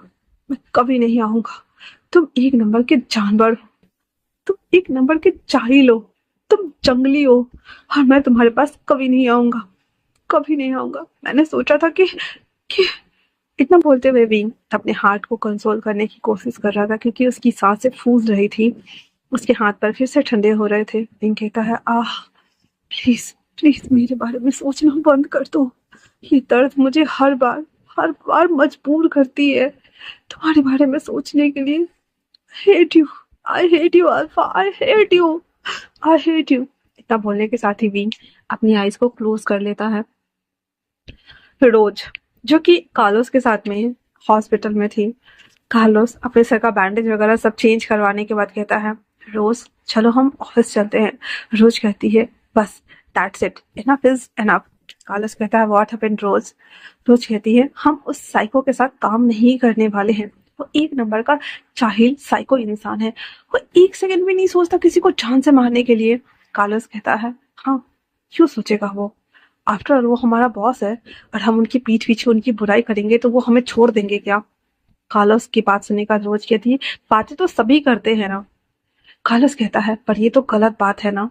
ठीक है, हम बातें कर रहे थे, पर उन्हें सुनाई नहीं देना चाहिए था, बट उन्होंने सुना ना। रिएक्शन तो बनता है ना। गलती हमारी भी थी। हमें सावधान होना चाहिए था, ये जानते हुए भी कि सर की कंडीशन इस वक्त बहुत ज्यादा डेंजर में है, साथ में ऑफिस की रेपुटेशन भी। अगर बाहर किसी को भी पता चला कि सर की मेंटल हालत बहुत ज्यादा बुरी है, तो क्या होगा तुम जानती हो। रोज कहती है, अगर ऐसा हो तो क्या हो जाएगा? हाँ, अगर उन्होंने तुमसे सॉरी नहीं कहा ना कार्लोस, आई स्वेयर मैं ना इस रेपुटेशन की ऐसी की तैसी कर दूंगी। इतना बोल और डिस्चार्ज पेपर बनाने के लिए चली जाती है। कार्लोस कहता है, हे बेब्स, तुम्हें नहीं पता, बाबूजी सर बिल्कुल ऐसे नहीं थे। हाँ, वो थोड़े से सनकी हैं, थोड़े से पागल है, पर वो इतने हद तक साइको हो जाएंगे हम में से किसी ने नहीं सोचा था। और वो बिल्कुल ऐसे नहीं है। जब विंग सर उन्हें मिल जाएंगे, बिल्कुल ठीक हो जाएंगे। पर तुम्हें समझना होगा बेब्स। इतना बोलकर कार्लोस अपने ड्रेस को चेंज कर रहा होता है, ताकि वो रोज को समझा सके। पर जैसे रोज उसके दिमाग में घर कर गया था कि वो वांगजी को तहस नहस करके छोड़ेगी। उसे नफरत सी हो गई थी वांगजी से। वो रिसेप्शन के पास आते हुए जब उस डिस्चार्ज पेपर को कैरी कर रही होती है, उसने सोच लिया था कि वो मीडिया में बता देगी कि जो हमारे लैंड कंपनी के ऑनरेबल सीईओ है, वो थोड़े से साइको और सनकी। और बड़े बड़े बिजनेसमैन और फैमिलीज में क्या होता है कि अगर छोटी छोटी बात लीक हो जाती है, शेयर्स डायरेक्ट नीचे चले जाते हैं, स्टॉक प्राइस नीचे चली जाती है, कंपनी की रेपुटेशन तो जाती ही जाती है, पर इन सभी चीजों पे इफेक्ट ज्यादा पड़ता है। अभी तक सबको यही लग रहा था लैन जी अपने ओमेगा और अपने पार्टनर्स के साथ में बहुत हैप्पी है, और वो इतना ऑब्सेसिव पर्सन है कि वो अपने ओमेगा को दुनिया के सामने में नहीं लाना चाहता है। पर क्या हो, जब गलती से लोगों को ये पता चल जाए कि उसका ओमेगा तो उसके साथ ही नहीं रहता। क्या हो कि वांगजी की हालत इस कदर बेकरार है, उसे देखने के लिए वो पागल है कि वो कुछ भी कर जाता है। ये सारी चीजें सोचते हुए सनाया कहती है, एक दिन मैं इस चीज का बदला तो जरूर लूंगी सर। आपको कॉलर्स को हार्म नहीं करना चाहिए था। इतना बोलते हुए वो जैसे ही पलटती है, कार्लोस आते हुए कहता है, बेबी मेरी बात सुनो, तुम ऐसा वैसा कुछ नहीं करोगी, तुम्हें मेरी कसम। इतना बोलते हुए कार्लोस स्नेहा के लेफ्ट हैंड को अपने सर पे लेते हुए उसे आश्वासन देने को कहता है। रोज कहती है, कार्लोस तुम मुझे इस तरह से ट्रीट नहीं कर सकते हो। मुखर्जी सर को समझना चाहिए, तुम एम्प्लॉय है, तुम्हें वो हार्म नहीं कर सकते हैं। कार्लोस कहता है, वो कर सकते हैं, आफ्टर ऑल ये लाइफ उनकी फैमिली की दी हुई है। अगर वो जान मांग भी लेंगे तब भी मैं दे दूंगा, बट तुम ऐसा कुछ नहीं करोगी बेबी, वरना मैं तुम्हारे साथ नहीं रहने वाला। रोज, व्हाट? क्या बकवास कर रहे हो? तुम उस पागल साइको के लिए मुझे छोड़ने के लिए तैयार हो कार्लोस? कार्लोस कहता है, तुम नहीं जानती बेबी, सर ऐसा बिल्कुल नहीं है। बस सर अपने ओमेगा के लिए परेशान है। Please baby, please. इतना बोलते हुए कार्लोस रोज को गले लगाकर कन्विंस करने की कोशिश कर रहा था, ये अश्योर कर रहा था कि वो शायद हाँ में आंसर करे।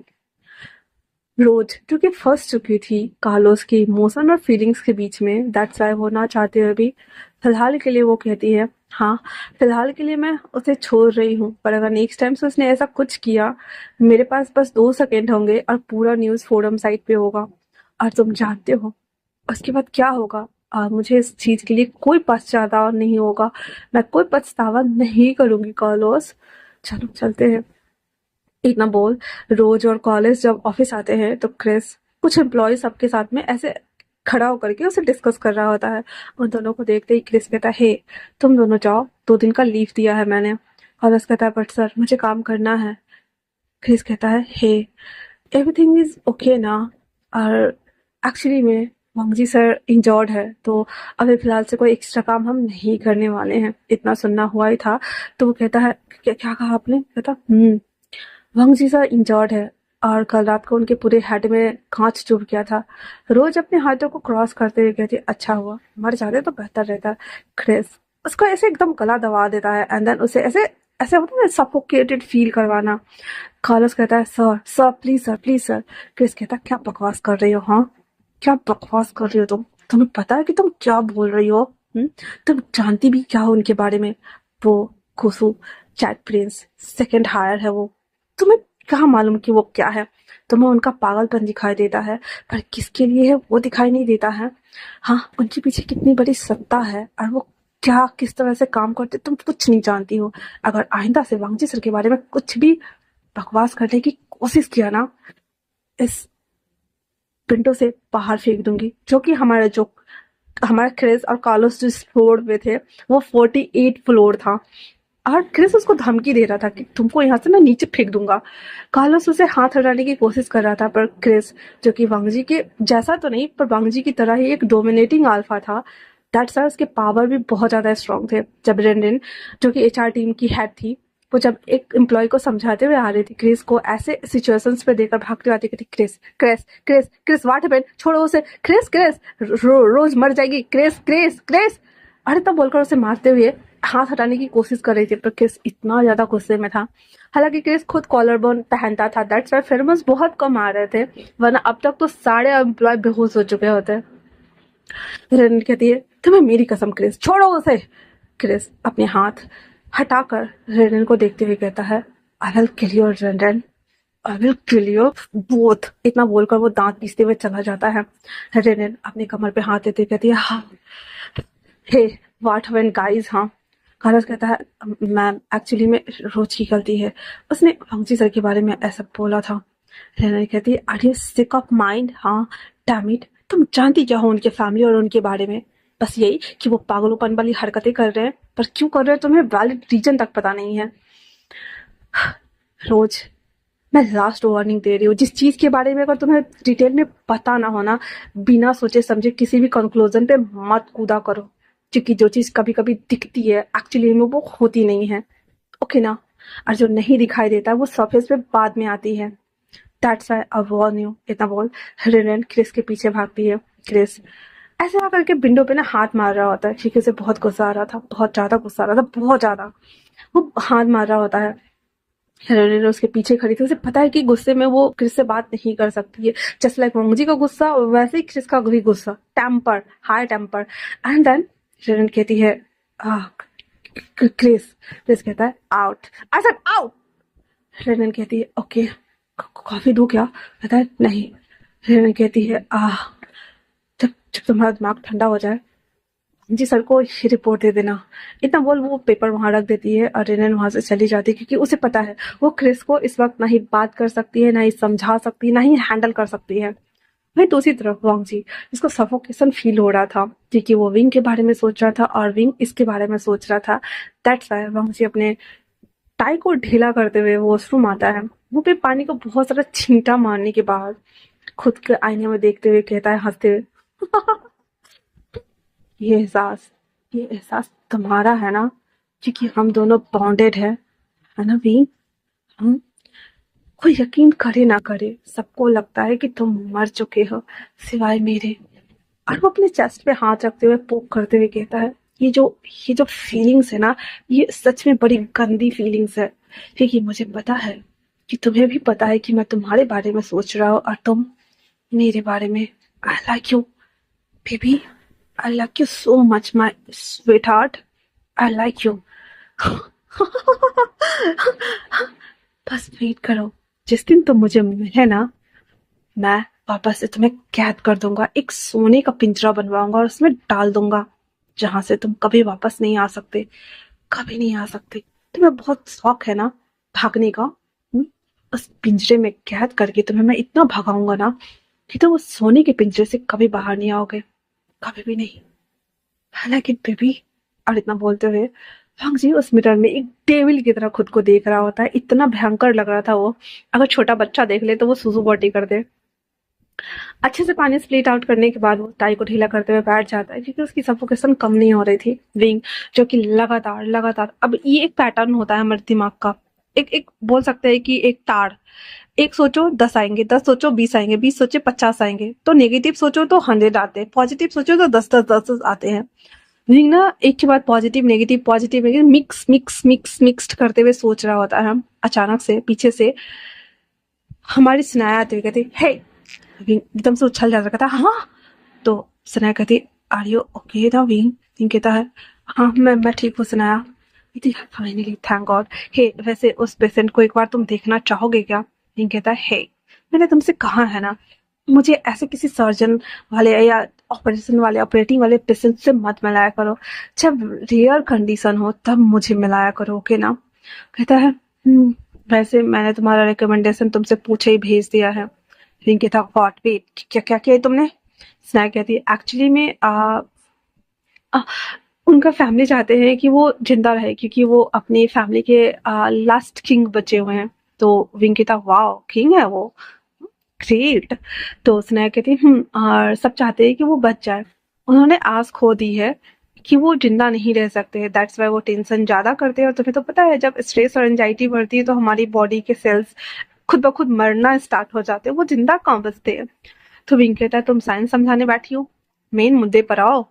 तो कहता है, एक्चुअली में हम उनका ऑपरेशन कर तो दे, उनका हार्ट ट्रांसप्लांट भी कर दे, सब कुछ कर दे, पर उन्होंने मान लिया है कि उन्हें अब जिंदा नहीं रहना है, क्योंकि उन्होंने कुछ तो गलत किया है जिनके लिए उनको आत्मग्लानि फील हो रही है, और उस पश्चाताप से वो बाहर नहीं निकलना चाहते हैं, और उनके फैमिली वाले चाहते हैं कि वो ठीक हो जाए। तो मैंने उनकी फैमिली को सजेस्ट किया था कि हमारे जो एक सौवी करके सर है, वो बहुत अच्छे थेरेपिस्ट है, तो वो हील कर सकते हैं इस चीज को, आपको उनसे कंसल्ट करना चाहिए। तो संडे का मैंने डेट दिया है, तो आर यू रेडी? रिंग उसके सर पर डपली मारते हुए कहता है, हे इडियट कहेगी, तुम जानती हो हम कि मैं ऑलरेडी बुक्ड रहता हूँ, तुमने कैसे ऐसे कर दिया? कहता है, आई एम सॉरी, पर मैं क्या करती? वो बहुत परेशान हो रहे थे, एंड उनकी वाइफ बहुत ज्यादा रो रही थी, तो मुझसे देखा नहीं गया। प्लस तुम्हें पता है, वो ना इतना बोलकर वो जैसे आगे कुछ बोलती, वहां पे एक नर्स आती है, कहता है, सर हमें दूसरा पेशेंट को लेके आए क्या? रिंग कहता है, एक्चुअली सुनाया, तुम जाओ। कहता, ओके, बाय बाय, बाद में डिस्कस करते हैं। सुनैना बाहर आते हुए कहती है, हाँ, फिर से पूरी बात नहीं हो पाई। घर पे बात करता हूँ तो कैल्विन चिक चिक करता है, और हॉस्पिटल में स्टाफ खाने के टाइम पे बात करके देखती हूँ। इतना बोल सुनैना वापस से अपने टॉम में चली जाती है। अब इधर विंग वापस से दूसरे पेशेंट को ठीक करने के लिए जो प्रोसीजर होता है वो फॉलो करना स्टार्ट कर देता है। रात के टाइम पे विंग अपना सारा काम खत्म कर चुका था, तो सुनाया कहती है, हमें घर चलना चाहिए, वरना हमारे बच्चे और हमारे हस्बैंड तो हमें घर से बाहर ही निकाल देंगे। विंग कहता है, सही कहा तुमने, हाँ, वैसे भी कल मेरा छुट्टी है। तो स्नेहा कहती है, हाँ, तो कल लीव लिया है? पिंक कहता है, मैं सोच रहा हूँ कि मैं आयशा को और रिवान को कहीं घुमाने लेके चला जाऊँ, वैसे भी ये काम कभी खत्म ही नहीं होता। तो स्नेहा कहती है, वैसे कल रात को भी मेरा एक ऑपरेशन है, तो कल दिन में मैं भी फ्री रहूंगी, हम घूमने चलते हैं, ओके ना? इतना सुनना हुआ ही था, तो कहता, ओके। और इतना बोलने के साथ ही वो एक दूसरे को देख के स्माइल करते हैं। विंग भी अपना पैकअप करता है सारा चीजों को, और उसके बाद वो दोनों टैक्सी में आके बैठ जाते हैं। वो दोनों जब जा रहे होते हैं, विंग देखता है कि हल्की हल्की बारिश हो रही है। विंग अपना हाथ बाहर निकालते हुए कहता है, ये बारिश की बूंदे कुछ तो कहती है, क्या है तुम्हारे दरमियान जो ये महसूस कराती है? क्या ये वैसे ही फील करती है जैसा पहले करते किया करती थी, या फिर कुछ बदल सा गया है हमारे दरमियान? जी। और वो इतना धीरे बोला था कि ये शब्द सिर्फ विंग के कान ही सुन पाए थे। वो जब ऐसे करते हुए उस एहसास में खोया ही था कि तभी उसे एक बेकरी शॉप दिखाई देती है, जिसे देखने के बाद कहता है, हे स्टॉप। ड्राइवर और हमारी स्नेहा बेबी कहती है, हे, कार क्यों रुकवाया? तो विंग कहता है, मैं अभी आया, 5 मिनट वेट करो। कार साइड लग जाती है और वो बेकरी शॉप में चला जाता है, जहाँ पे वो हॉट चॉकलेट केक लेता है, कुछ मैंगो पाई लेता है, और चोकोलावा केक लेता है। वो सब कुछ पैक करने के बाद आ जाता है, जिसे देखते हुए स्नेहा कहती है, बेबी को ये देने वाले हैं हम लोग? कहता, कभी कभी तो देना चाहिए ना। स्नेहा कहती है, हाँ, हम खुद डॉक्टर्स है और हम खुद पेरेंट्स को मना करते इतने शुगर्स नहीं। पिंक कहता है, ये शुगरलेस है क्या? तुम भी ये फ्रूट बेस्ड मटेरियल है, चलो, बहुत डॉक्टर डॉक्टर करती रहती हो। इतना बोल को वो लोग जब घर आते हैं तो स्नाया और आयजा होमवर्क कर रहे थे, और जो हमारा एक जो उसके लिए आया रखी हुई थी, कह सकते हैं नैनी टाइप्स, तो वो उन दोनों बच्चे को टेक केयर कर रही थी। और जो कैल्विन था वो अपनी रेस्टोरेंट से जस्ट आया ही था, वो फ्रेश होने के लिए गया था। और जब वो लोग नहीं रहते हैं तो शाम में उसने 2 बजे से लेकर के शाम के 9 बजे तक के लिए एक मेड को रखा हुआ है, जो नैनी है। वो बस बच्चे को खाना देती है और उतने टाइम तक उस बच्चे को टेक केयर करती है। आते ही स्नेहा कहती है, हे जेनिफर, बेबी कैसे हैं? विंग कहता है, जेनिफर कहती है, मैम दोनों बेबी अच्छे हैं, आप चाहे तो चेक कर सकते हैं। दोनों बेबी आराम से पढ़ रहे होते हैं। शनाया दोनों को किसी करते हुए कहती है, आप दोनों ने मम्मा और डैडा को मिस किया? वो दोनों कहते हैं उसके बाद वो कमरे में चले जाते हैं। विंग आते हुए कहता है, हे जेनिफर तुम्हारा बेबी कैसा है? जेनिफर कहती है, मेरा बेबी अच्छा है। और वो रहा सर, और जो कि जेनिफर का खुद एक छोटा सा बेबी है, पैसे के लिए वो काम कर रही है क्योंकि वो उसके जो बॉयफ्रेंड था उसे उसने चीट कर दिया था, जिस वजह से वो नैनी का काम करती है। और Jennifer is a good girl. तो जेनिफर उस बेबी को देखते हुए कहती, सर ये रहा मेरा बेबी और ये दोनों बेबी भी पढ़ाई करे, आप फ्रेश हो जाओ, कुछ चाहिए क्या? तो हमारा जो विंग था वो कह देता है, अगर कैल्विन फ्री नहीं है तो कॉफी बना सकती हो क्या? वो कह देती, ओके सर मैं बना देती हूँ। इतना बोल कर वो किचन में चली आती है कॉफी बनाने के लिए, क्योंकि वो खाना वगैरह नहीं बनाती थी, नॉर्मली स्नैक्स और कभी कॉफी वगैरह, दैट्स इट। विंग अपने कमरे में आते हुए बैठ जाता है, उस कमरे को देखते हुए उससे ऐसे अकेलापन काटने को दौड़ता था। वो उसे देखते हुए कहता है, हाँ फाइनली एक दिन और बीत गया। कंग्रेचुलेशन विंग, आज के दिन भी तुम जिंदा हो। और इतना बोलते हुए वो वॉशरूम चला जाता है, फ्रेश होता है। फ्रेश होने के बाद वो बाहर आ जाता है जहाँ पे दोनों बेबी पढ़ रहे थे। विंग आते हुए दोनों बेबी को एक एक करके अकाउंटेबिलिटी सुनाना स्टार्ट कर देता है। अंदर दोनों बच्चे लिख रहे होते, बोल भी रहे होते हैं। तभी जो जेनिफर थी वो उसके पास कॉफी रख देती है एंड देन कहती, सर तो क्या मैं जाऊँ? विंग कहता है, ये लो, ये रहे तुम्हारे आज के पेमेंट्स, इतना बोल। वो उसे देती है, देन कहती, हाँ सबवे से जाना या फिर टैक्सी ले लेना और उससे दूर रहना। जेनिफर कहती, thank you so much sir. तो विंग कहता है, इट्स ओके, बाय। इतना बोलकर जेनिफर वहां से चली जाती है। विंग कॉफी पी करके खुद को फ्रेश फील कर रहा था, क्योंकि लोगों से कंसल्ट करना, बातें करना, उनकी बातें सुनना, उनकी वाइब्स को टच करना बहुत ही रिस्की काम है। दैट्स वाई वो खुद को फ्रेश फील करते हुए वो सभी चीजों को देख रहा होता है। स्नाया और कैल्विन बाहर आते हैं, जो कि दोनों नोक झोंक करते आ रहे थे। आते कहते, हे विंग हम क्या बाहर खाना खाने चले? कैल्विन का आज मूड नहीं है। तो विंग कहता है, क्यों इसका रेस्टोरेंट क्या हुआ, बंद हो गया क्या तुम्हारा रेस्टोरेंट?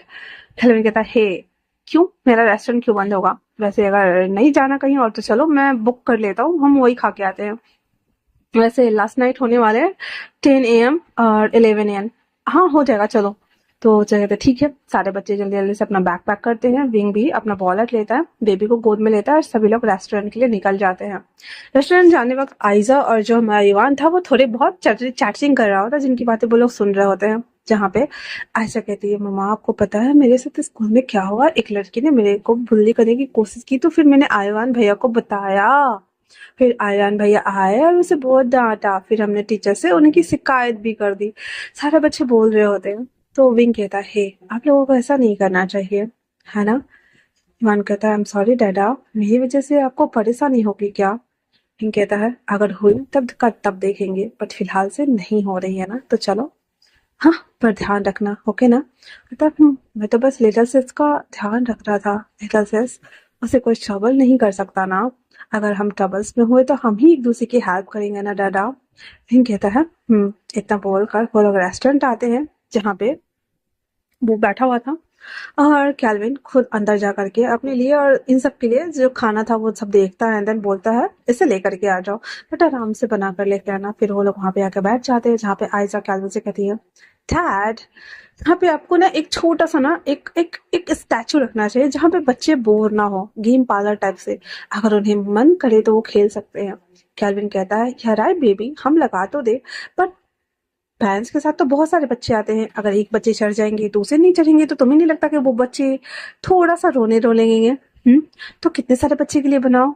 आयशा कहती, डैड आप सबके लिए बनाओ ना एक गेम जोन, ताकि वहां पे बच्चे वहां पे कंफर्टेबली खेल पाए।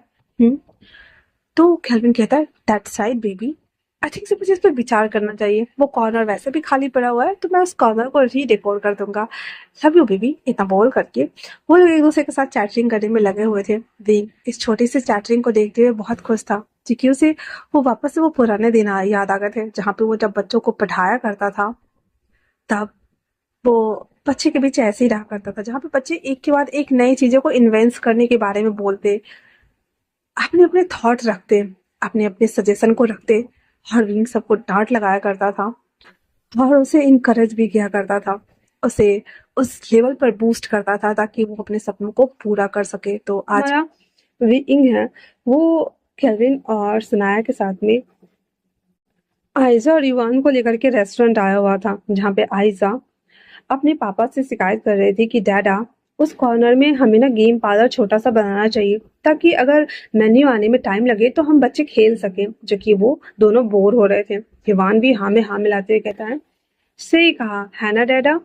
तो हमारा जो विंग है वो कह देता है, हाँ।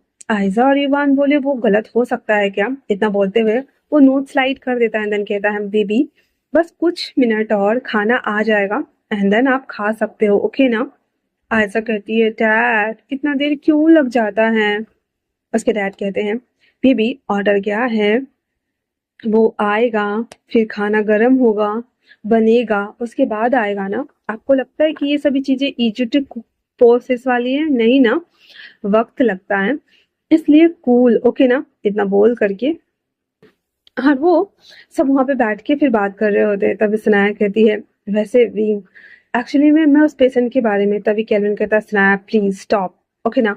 मैं नहीं चाहता कि तुम कोई भी हॉस्पिटल की बात घर में करो।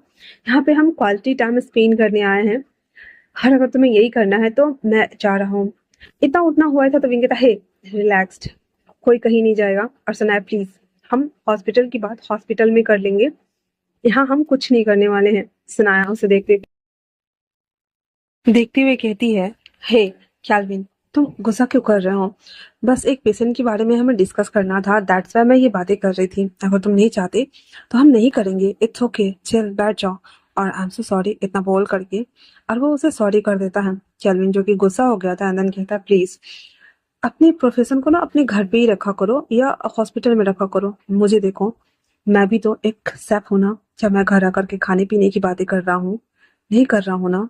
फिर हाँ, मैं चाहता हूँ कि जो हमारा क्वालिटी टाइम है हम उसे इस तरह से डिज़ाइन करें, इस तरह से क्रिएट करें कि हमारी जो इन्वेंशन है हमारे परिवार के लिए हो, ना कि अदर्स के लिए। तुम जान रही हो मेरे लिए तुम, आयजा, कितने ज़्यादा इम्पोर्टेंट है। सनाया कहती है I am so sorry kelvin.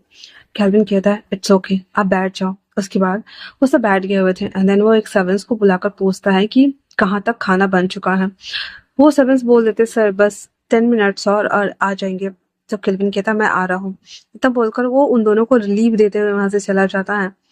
तो जो हमारा विंग था वो सनाया से कहती है हे तुम्हें अपने फैमिली के बारे में सोचना चाहिए सनाया, हर वक्त काम काम काम काम ये अच्छी बात नहीं होती है। सनाया कहती है I am so sorry sir, मुझे नहीं पता था एक्चुअली में। तो विंग कहता है हे मैं सर नहीं हूँ तुम्हारा, ओके ना। तो सनाया कहती है I am so sorry wing. Wing कहता है इट्स ओके रिलैक्स्ड, शायद वो नाराज है तो आयजा को मेरे पास दे देना अभी। सनाया मुस्कुराते हुए कहती है व्हाट। विंग कहता है व्हाट का मतलब तुम अच्छे से जानती हो। इतना बोलना हुआ ही था तो सनाया फ्लो फ्लो में बोल देती सर मैं भी आपके लिए चाहती हूँ कि आपके अल्फा आपके पास हो। विंग जो कि थोड़ा सा ऐसे स्माइल कर रहा था, देन जैसे उसने सनाया की बात सुनी वो थोड़ा सा सैड हो जाता है एंड देन वो बैक हो जाता है और कहता है आह मे भी शायद होना चाहिए। और इतना बोल करके और वो वापस से कहता है मैं वॉशरूम से आता हूँ, बेबी का ध्यान रखना। स्नेहा कहती सेट मैं कितनी बुरी हूँ, एक तरफ जहाँ पे मैंने अपने हस्बैंड को ऐसे डिसअपॉइंट कर दिया, दूसरी तरफ मैंने विंग को आ। तो आयशा कहती मम्मा दोनों क्यों चलेगा। तो हमारी जो स्नेहा थी वो कहती है एक्चुअली में मम्मा ने दोनों को शायद से सैड फील करा दिया। विंग जो कि वॉशरूम में आ चुका था और वो आइसलैंड को पकड़ के मिरर में देख रहा था जहाँ पे वो हाँफ रहा होता है, क्योंकि जब भी उसे वंगजी के बारे में कोई बताता है वंगजी के बाइट मार्क की वजह से विंग पैनिक करना स्टार्ट कर देता है। वो अपने मुंह को बंद करके गहरी गहरी सांसें लेते हुए मिरर में खुद को देखते हुए कहता है बाय। जब भी आपकी ये एहसास मेरे अंदर आते हैं क्यों क्यों मेरी बॉडी इस तरह से रिएक्ट करती है, आपको भी कहीं ना कहीं ये एंजाइटी और ये बेचैनी फील होती है ना अल्फा। इतना सुनना हुआ ही था कि वहीं चाइना में वांग जी जो कि ऑफिस में अपने दोनों हाथों को इंटरवाइन करके अपने सर के टिका करके डेस्क पे हाथ रखा हुआ था और कुछ प्लान सोच रहा था। ऐसा लगा वांग जी को जैसे कि विंग ना उसके कान में बोला हो अल्फा, एंड वो सन्न था। एंड देन कहता है विंग कहाँ हो तुम, I miss you, I really really miss you. Why why did it come from here. I know कि मैंने उस दिन तुम्हारे साथ बहुत ज्यादती कर दिया था, पर मुझे माफ कर दो भी, please. I am so sorry. इतना बोल करके और वो वापस से अपने फोरहेड पे वो ऐसे एक दोनों को हाथों को रख लेता है। उसके बाद क्रिस आते हुए कहता है, सर एक्चुअली में एक प्रोजेक्ट आया है, तो क्या आप इस पे काम करना चाहेंगे? वंग जी कहता है हाँ। इतना बोलकर क्रिस उसे दिखा रहा होता है, क्रिस के हाथों पर रैश दे करके कहता है, ये तुम्हारे हाथों को क्या हुआ है क्रिस? क्रिस कहता है नथिंग इम्पोर्टेंट सर, बस थोड़े से चोट है, हील हो जाएंगे। वंग जी कहता है, क्या किसी ने मेरे बारे में कुछ कहा था क्या? हाँ। क्रिस कहता है, I am so sorry sir, पर मैं आपके बारे में कुछ नहीं सुन सकता। क्रिस को गले लगा लेता है वंग जी एकदम फटक से खड़े होकर के, एंड देन कहता है, thank you so much Chris. Chris कहता है, it's okay sir, I know sir कि आप बहुत ज़्यादा पेन में हैं और आप सफ़र कर रहे हैं, बट मैं चाहता हूँ कि आप उस पेन से बाहर आ जाए। जी कहता है, क्रिस क्या मैं इतना ज़्यादा बुरा हूँ कि वो मुझे देखना तक नहीं चाहता? वाह, हाँ। इतना बोलना हुआ था तो कहता है, एक्चुअली में सर हमें एक कॉन्ट्रैक्ट मिला है, क्या आप इस पे काम करना चाहेंगे? इतना सुनना हुआ था तो कहता है, हाँ क्या है बताओ? कहता है, सर एक्चुअली में एक जर्मनी का कंपनी है और वो हमसे डिज़ाइन करवाना चाहते हैं, तो क्या हम उनसे मिलने के लिए जर्मनी के लिए हाँ कर दें? क्योंकि उनका एक सेमिनार होने वाला है जहाँ पे हम अपने कुछ प्रपोजल्स और कुछ डिजाइन्स को वहाँ पे कन्वे कर सकते हैं एंड देन दिखा सकते हैं। हम जी कहता है, जर्मनी? किस कहता है, सर हमारे लिए बेस्ट अपॉर्चुनिटी है, इसके बाद पूरे एशिया में हमारी कंपनी नंबर 1 पे चली जाएगी और हमारे हाइक्स भी बढ़ने वाले हैं सर। इतना सुनना हुआ था तो कहता है, ओके डील डन कर दो। उसके बाद कहता है, ओके सर। इतना बोलकर वो जा ही रहा होता है तो क्रिस कहता है, वैसे सर आप बुरे नहीं हो, हालात उस वक्त ऐसे थे कि ये सब कुछ हो गया, दैट्स इट सर। ना ही आप बुरे हैं। और उसके बाद चलते हुए कहता है, ना ही विंग सर बुरे थे, वो तो बस वो हालात ऐसे क्रिएट हो गया था जहाँ पे वांग जी बस अपने फोन को स्क्रीन को देख रहा था, जिस फोन को स्क्रीन को उसने ऑन करके रखा हुआ था, और उसमें स्माइल करता हुआ, जिसके शर्ट्स थोड़े से बाहर थे, आगे की तरफ से टक थे, पीछे से बाहर निकले हुए थे, विंग के बाल जो कि नेक तक था, एकदम शर्ट जहाँ पे कॉलर्स होते हैं ना वहां तक था, आगे से थोड़े से हिप्स हिप्पी टाइप से वो निकला हुआ था। उसके फेस पे एक चीयरफुल स्माइल थी। उस पिक्चर्स को देखते हुए कहता है, विंग मैं तुमसे मिलना चाहता हूँ, प्लीज मुझसे मिलने के लिए हाँ कर दो, मैं पूरी कायनात बदलने के लिए तैयार हूँ, तुम लव यू। अर्चना बोलते हुए वो वापस से उस स्क्रीन को किस कर लेता है। उसके बाद वो वापस से उस सीक्रेट रूम में आता है, जहाँ आने के बाद वो सभी चीजों को टच कर रहा होता है, जो सामान टूट गया था उन सबको उठा उठा कर वहां पे रखते हुए कहता है, तुम्हारी यादों को संजोना मेरी आदत बन गई है, और देखो ना मुझसे कैसे ये सब कुछ टूट गया।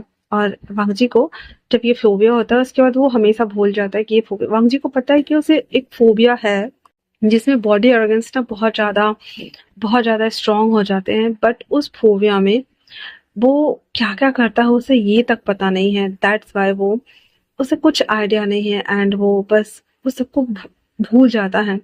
वांग जी ये सब कुछ कर ही रहा होता है, देखता है अचानक जहाँ पे उसे एक लेटर्स मिलता है जिसे वो खोलकर पढ़ रहा होता है, डियर अल्फा, ना जाने क्यों आपको देखकर डर लगता है, आपने कभी भी मेरी रिस्पेक्ट नहीं की, as a slave as a servant की तरह मुझे ट्रीट किया, फिर भी जब आपने मुझे अपना बनाया तो मैंने आपको अपना बना लिया, पर क्या ये यही तक था? शायद नहीं, शायद उस दर्द से आप नहीं गुजरे हैं जिस दर्द से मैं गुजर रहा हूँ, ये जानते हुए भी कि अगर आप मेरे करीब आए और मैं मना नहीं कर पाऊंगा, मैं बस स्ट्रगल करता रह जाऊंगा आपके नीचे, और इससे ज्यादा कुछ नहीं। बट सच कहूँ तो मैं आपके साथ होना नहीं चाहता, मैं आपका नहीं होना चाहता, मैं आपसे दूर जा रहा हूँ, इतनी दूर कि शायद मैं कभी लौट के ना आ पाऊँ। आपका ओमेगा। उस लेटर को हमारा वांगजी कई बार रिपीटेशन वे में पढ़ता है एंड देन खुद से कहता है, नहीं मैं तुम्हें ढूंढ लूंगी, चाहे जैसे मुझे ढूंढना पड़े, पर मैं तुम्हें किसी न किसी हालत में ढूंढ ही लूंगी। और और अगर इसको ढूंढने के लिए मुझे आकाश पाताल और सब कुछ ढूंढना पड़े तो मैं सब कुछ कर सकती हूँ, इतना बोलकर और वो वहां से वापस बाहर आ जाता है। रात का टाइम हो चुका था। किस आते हुए कहता, सर आई थिंक से घर चलना चाहिए आपको। वो कह देता है, ठीक है। वांग जी लैंड मेंशन में पूरा लैंड मेंशन खाली था। वो आते ही कहता है, सब लोग कहाँ हैं? एक सर्वेंट्स आते हुए कहते हैं, एक्चुअली में सर अंकल की तबीयत ज्यादा बिगड़ गई थी तो सीचन गगा उन्हें लेकर के जर्मनी चले गए हैं। तो वांग जी कहता, व्हाट? जर्मनी? क्रिस अभी भी उस वक्त वहीं पे खड़ा था। डन कहता है, सर क्या करें हम? एक्चुअली में 2 दिन की बाद का हमने डील डन किया है तो हम आज निकले क्या? वांग जी कहता है, हाँ जल्दी से चार्टर प्लेन स्टार्ट करो, हम अभी निकलना है। इतना बोल वांग जी ऊपर कमरे में आता है और सर्वेंट से कहता है, मेरा एक बैकपैक रेडी करो अभी के अभी। वो सर्वेंट कहती है, जी सर। इतना बोलकर वो ऊपर आता है। वांग जी का कमरा हमेशा सुव्यवस्थित रहता है। वो सर्वेंट्स उसके डबल डेकर डोर्स को खोल करके उसके अंदर जाती हैं। एक बैग में जितने भी जरूरी के सामान, सूट वगैरह, सॉक्स वगैरह, 2 पूरा बैग उसका पैक कर देती हैं। एंड देन क्रिस आते ही उस बैग को चेक आउट करता है। चेक आउट कर लेने के बाद कहता है, एवरीथिंग इज डन। फिर वो इम्पोर्टेंट जितने भी फाइल था वो लेता है उसने। और जो क्रिस था ना, वो हमेशा एक बैग पैक हमेशा रखता था क्योंकि उसे पता है कि वो कभी भी वांग जी के साथ कहीं पे भी निकल जाएगा। That's why. तो वो अपना बैग लेता है, ये तीनों बैग कार में डालता है एंड देन वो लोग एयरपोर्ट के लिए रवानगी ले चुके थे। एयरपोर्ट पे वांग जी जो कि अभी तक सोचते ही आ रहा होता है। क्रिस कहता है, सर हम पहुंच गए। वांग जी कहता है, चार्टर प्लेन में बैठते ही जैसे ही प्लेन हवा में लैंड होता है वैसे ही क्रिस आते हुए कहता है, सर आप कॉफी लेना पसंद करेंगे? क्रिस कहता है तो वांग जी उसे रिप्लाई देते हुए कहता है, क्या तुम मुझे सुलाने वाले हो? क्रिस कहता है, यस सर। 11 बज रहे रात को, मॉर्निंग के हम 6 बजे पहुंचेंगे। आपको सोना होगा ताकि आप फ्रेशली कल डील कर सके हर एक चीज से।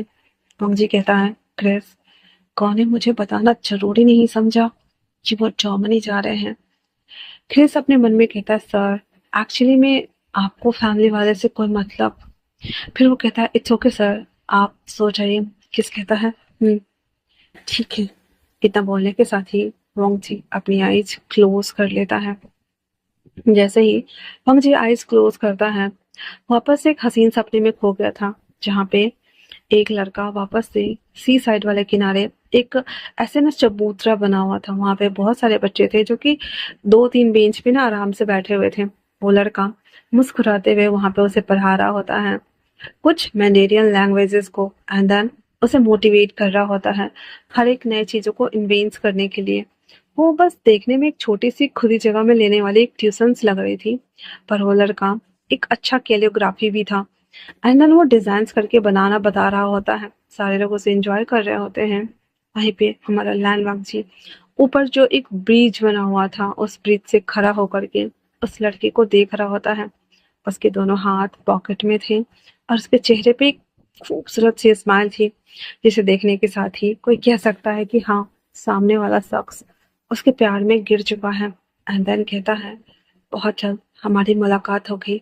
इतना बोलने के साथ ही वो वहां से चला जाता है। Back to the present. Morning के 6 AM हो रहे थे। मुंजी की नींद खुल जाती है उसके फोन क्लॉक अलार्म से और वो अपने फोन को देखते हुए कहता है, ओके तो फाइनली आई एम अराइव्ड। उसके बाद क्रिस जिसने ऑनलाइन ही सारा होटल्स वगैरह बुक कर लिया था, वो दोनों होटल के लिए रवानगी लेते हैं। होटल आने के बाद वांग जी फ्रेश होने के लिए चला जाता है। फ्रेश होते वगैरह चाय या फिर कॉफी कॉफी का ऑर्डर कर देता है और वो कॉफी पी रहा होता है तभी क्रिस भी रेडी होकर आ जाती है। कहता, सर आई थिंक से हमें चलना चाहिए। कहता है, कितने बजे हॉस्पिटल का हमें शिफ्ट है? तो कह देता है, एक्चुअली में हम अभी विजिटिंग आवर्स में मिल सकते हैं, पर नॉर्मली तो हॉस्पिटल का शिफ्ट तो 24 घंटे ओपन ही रहती है ना सर। पंग जी कह देता है, ठीक है। फिर वो लोग हॉस्पिटल के लिए निकल जाते हैं जहाँ पे उनके अंकल को एडमिट करा गया था। अब वहीं दूसरी तरफ रेस्टोरेंट में कैल्विन अंदर जाकर के अनमने मन से खाना बना चुका था जी की सनाया अधिकतर समय वो डॉक्टरी फील्ड से ही बातें करती थी। वहीं दूसरी तरफ विंग जो कि थोड़ा सा हताश हो चुका था, वो जब फ्रेश आउट होकर के बाहर आता है तो वो आ करके बैठ गया हुआ था जहाँ पे सनाया कहती है, वो अभी तक नहीं आया, क्या वो सच में मुझसे बहुत नाराज हो गया है? हिंग कहता है घर जाने के बाद उसे मना लेना, डोंट वरी, ओके ना। तो कह देता है ओके। उसके बाद वो वापस से बैठे हुए थे, केल्विन सबके लिए खाना लेकर के रख देता है। बच्चों के लिए उसने पॉपकॉर्न बेबी फ्राइज बनाया हुआ था, जिसके बाद आयजा और इवान हमारा वो एंजॉय कर रहे थे और ये लोग मील एंजॉय कर रहे थे। सनाया केल्विन को थोड़ी बहुत हिट करने की कोशिश कर रही थी ताकि उसका मूड चीयर अप हो जाए, पर केल्विन सैड हो चुका था, दैट्स वाई वो वहां पे अब ज्यादा कुछ नहीं करती है। अब वो वेट कर रही थी कि वो घर आए एंड देन केल्विन को मनाए। घर आने के बाद विंग आयजा और युवान को लेकर के वो अपने कमरे में आ जाता है, क्योंकि हमारा जो कैल्विन था वो पहले ही रूम में जा चुका था। सनाया घर को अच्छे से लॉक कर लेने के बाद वो उसके कमरे में आती है जहाँ पे वो ड्रेस चेंज कर रहा था, और सनाया उसे बैग हक करते हुए कहती है हनी, क्या तुम अभी भी मुझसे नाराज हो? तुम्हें नहीं लगता कि तुम्हें नाराज नहीं होना चाहिए? इतना सुनना हुआ ही था। तो वो कहता है एक्चुअली में देखा जाए तो हाँ, नहीं होना चाहिए, पर मैं नहीं चाहता कि जब हमारा क्वालिटी टाइम स्पेंड कर रहे हो हम, तब तुम ये सभी चीजें करो। मुझे बिल्कुल भी अच्छा नहीं लगेगा। और हाँ, दूसरी बात ये कि मैं ये बिल्कुल नहीं चाहता कि तुम इन सभी डिस्कशंस को ऐसे ओपनली बोलो, क्योंकि रेस्टोरेंट में बहुत तरह के लोग होते हैं। किसी भी पेशेंट्स के बारे में तुम ऐसे बात नहीं कर सकती हो सनाया। तुम समझ रही हो, तुम एक सर्जन हो। इतना सुनना हुआ था तो कहता I am so sorry Calvin, my mistake, it's my mistake and I am really sorry. इतना बोल उसके लिप्स को कैप्चर करते हुए वो दोनों रोमांस करना स्टार्ट कर देते हैं। अब वहीं विंग दोनों बेबी को पहले सॉक्स वगैरह उतार करके बेड पे आराम से लेटा देता है। फिर वो वॉशरूम आ जाता है एंड देन आ करके लेट गया हुआ था। थोड़ी देर बाद जब वांग जी जिसको कॉफी देने वाला था, और वो जो विंग के फोन को देखते देखते सो गया था। वांग जी जब वो सो रहा होता है, विंग अपने शर्ट्स को ना कस के पकड़े हुए था, क्योंकि उसकी हार्ट बीट ना बढ़ी हुई थी। और वो अपने मन में कहता है ये किस तरह की फीलिंग्स है जो मुझे इस तरह से झकझोर रही है, ये क्या है? आई होप कि सब कुछ अच्छा हो। और इतना बोलते हुए जो हमारा विंग था ना, वो बस आराम से सलीम को देखते देखते अपनी आईज क्लोज कर लेता है, तब तक जब तक कि वो फाइनली सो नहीं गया था। एंड उसके बाद मॉर्निंग के टाइम पे वो उठता है एज यूजुअली। कैल्विन ने सबके लिए डिनर बनाया हुआ था, रात को उसे डिनर चिकन मिला था, तो वो बहुत हैप्पी था। एंड देन उसने बहुत सारे नए नए क्रिएटिव तरीके के जो हम बोल सकते हैं खाने की चीजें वो बना करके वो लाया हुआ था। एंड वो सब लोग बैठ के खाते हैं। अब हमारा बीइंग सनाया को देखते हुए इशारे में पूछ रहा है कि क्या कल रात को सब कुछ अच्छा था? जहाँ पे सनाया ने दोनों बेबी के बैग पैक कर दिए हुए थे और वो आयजा को खिला रही होती है। सनाया ऐसे इशारे में हाँ करती, पर वो कैल्विन को देखती जो कि उन दोनों को ही घूर के देख रहा था। विंग शांत हो जाता है एंड देन वापस से वो लोग खाना खाते एज यूजुअली। कैल्विन उन दोनों को पहले बेबी को स्कूल छोड़ता है, फिर उसके बाद उन दोनों को हॉस्पिटल छोड़ता है एंड देन वो अपने काम पे चला जाता है। हॉस्पिटल इन करते ही सनाया कहती है हमारे बीच सब कुछ ठीक हो गया। विंग कहता है थैंक्स, मैं तो डर ही गया था इतना बोल करके। और वो कहता है खैर छोड़ो, कल रात को क्या बताने वाली थी? इतना सुनना हुआ था तो कहता है एक्चुअली में एक पेशेंट है जो कि चाइना। और इतना सुनना हुआ था तभी कि एक नर्स आती है, कहती एक्चुअली में मैम हमें उस पेशेंट को वापस से ट्रीटमेंट करनी होगी, वो बहुत ज्यादा क्रिटिकल है और हमें उनका ऑपरेशन के लिए तैयारी करनी होगी। अब चलिए।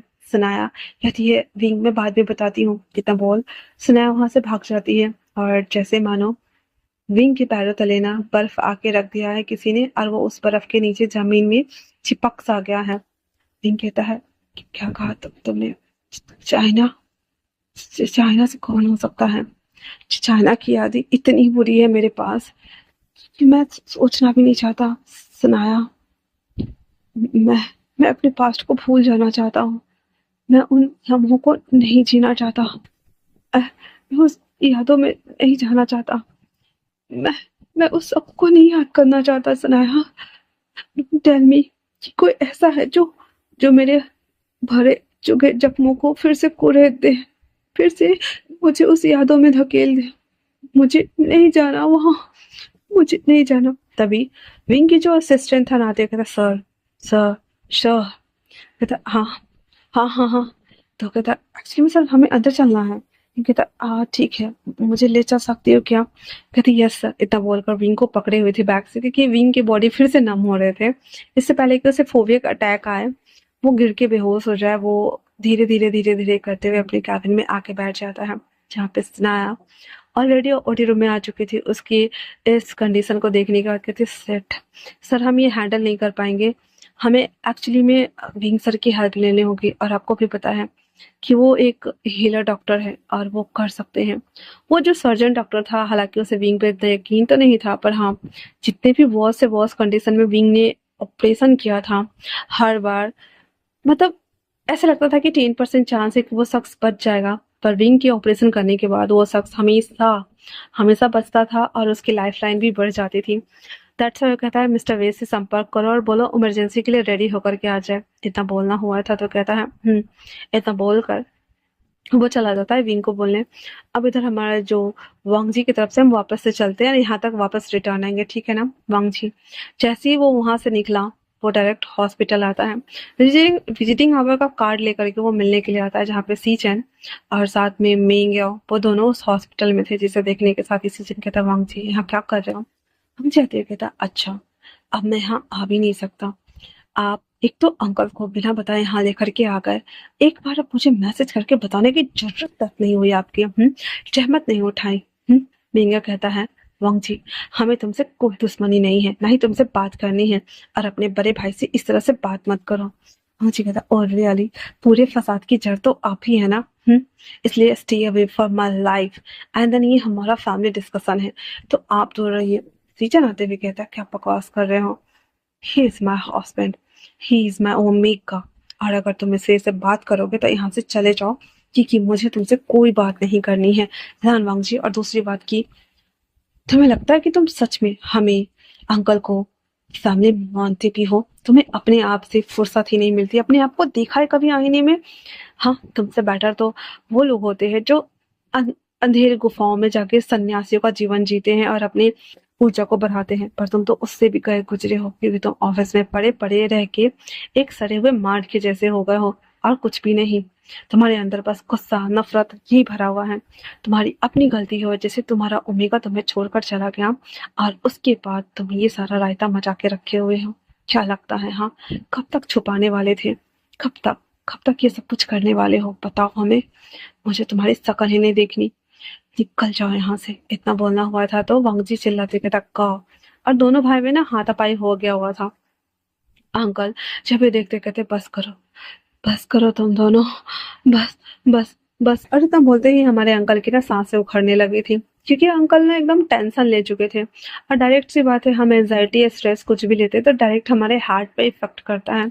जिसके बाद डॉक्टर को आनन फानन में बोला गया, एंड देन हमारे अंकल किरण को ओटी रूम की तरफ ले जाया गया। बैक टू द प्रेजेंट, तीनों लोग ना ओटी रूम के बहाने से मंडरा रहे होते हैं। वहीं दूसरी तरफ हमारा बींग, जो कि वो इमरजेंसी सिचुएशन बोल करके उसे चेंजिंग रूम में लाया जाता है, जहाँ पे अब उसे ऑपरेशन वाले कपड़े पहनने थे, कोट वगैरह उतार करके, और उसे ग्लव्स वगैरह नर्स वगैरह हाथ धोने के बाद जो पहनाया जाता है वो सब पहना रहे होते हैं। स्टोरी पसंद आ रही है तो प्लीज मुझे कमेंट्स करके अप्रिशिएट कर सकते हैं, एंड देन लाइक जरूर कीजिएगा। मेंबरशिप वाली भी स्टोरी काफी अच्छी है, तो जिन लोगों को भी पसंद आ रही है वो मेंबरशिप वाली स्टोरी को बाय ऑन करके सुन सकते हैं, जो भी ओनली फॉर इंटरेस्टेड है वही। बाकी अन्य लोगों के लिए बाकी स्पेशल स्टोरियां जो आ रही है वो आती ही रहेंगी, ठीक है ना।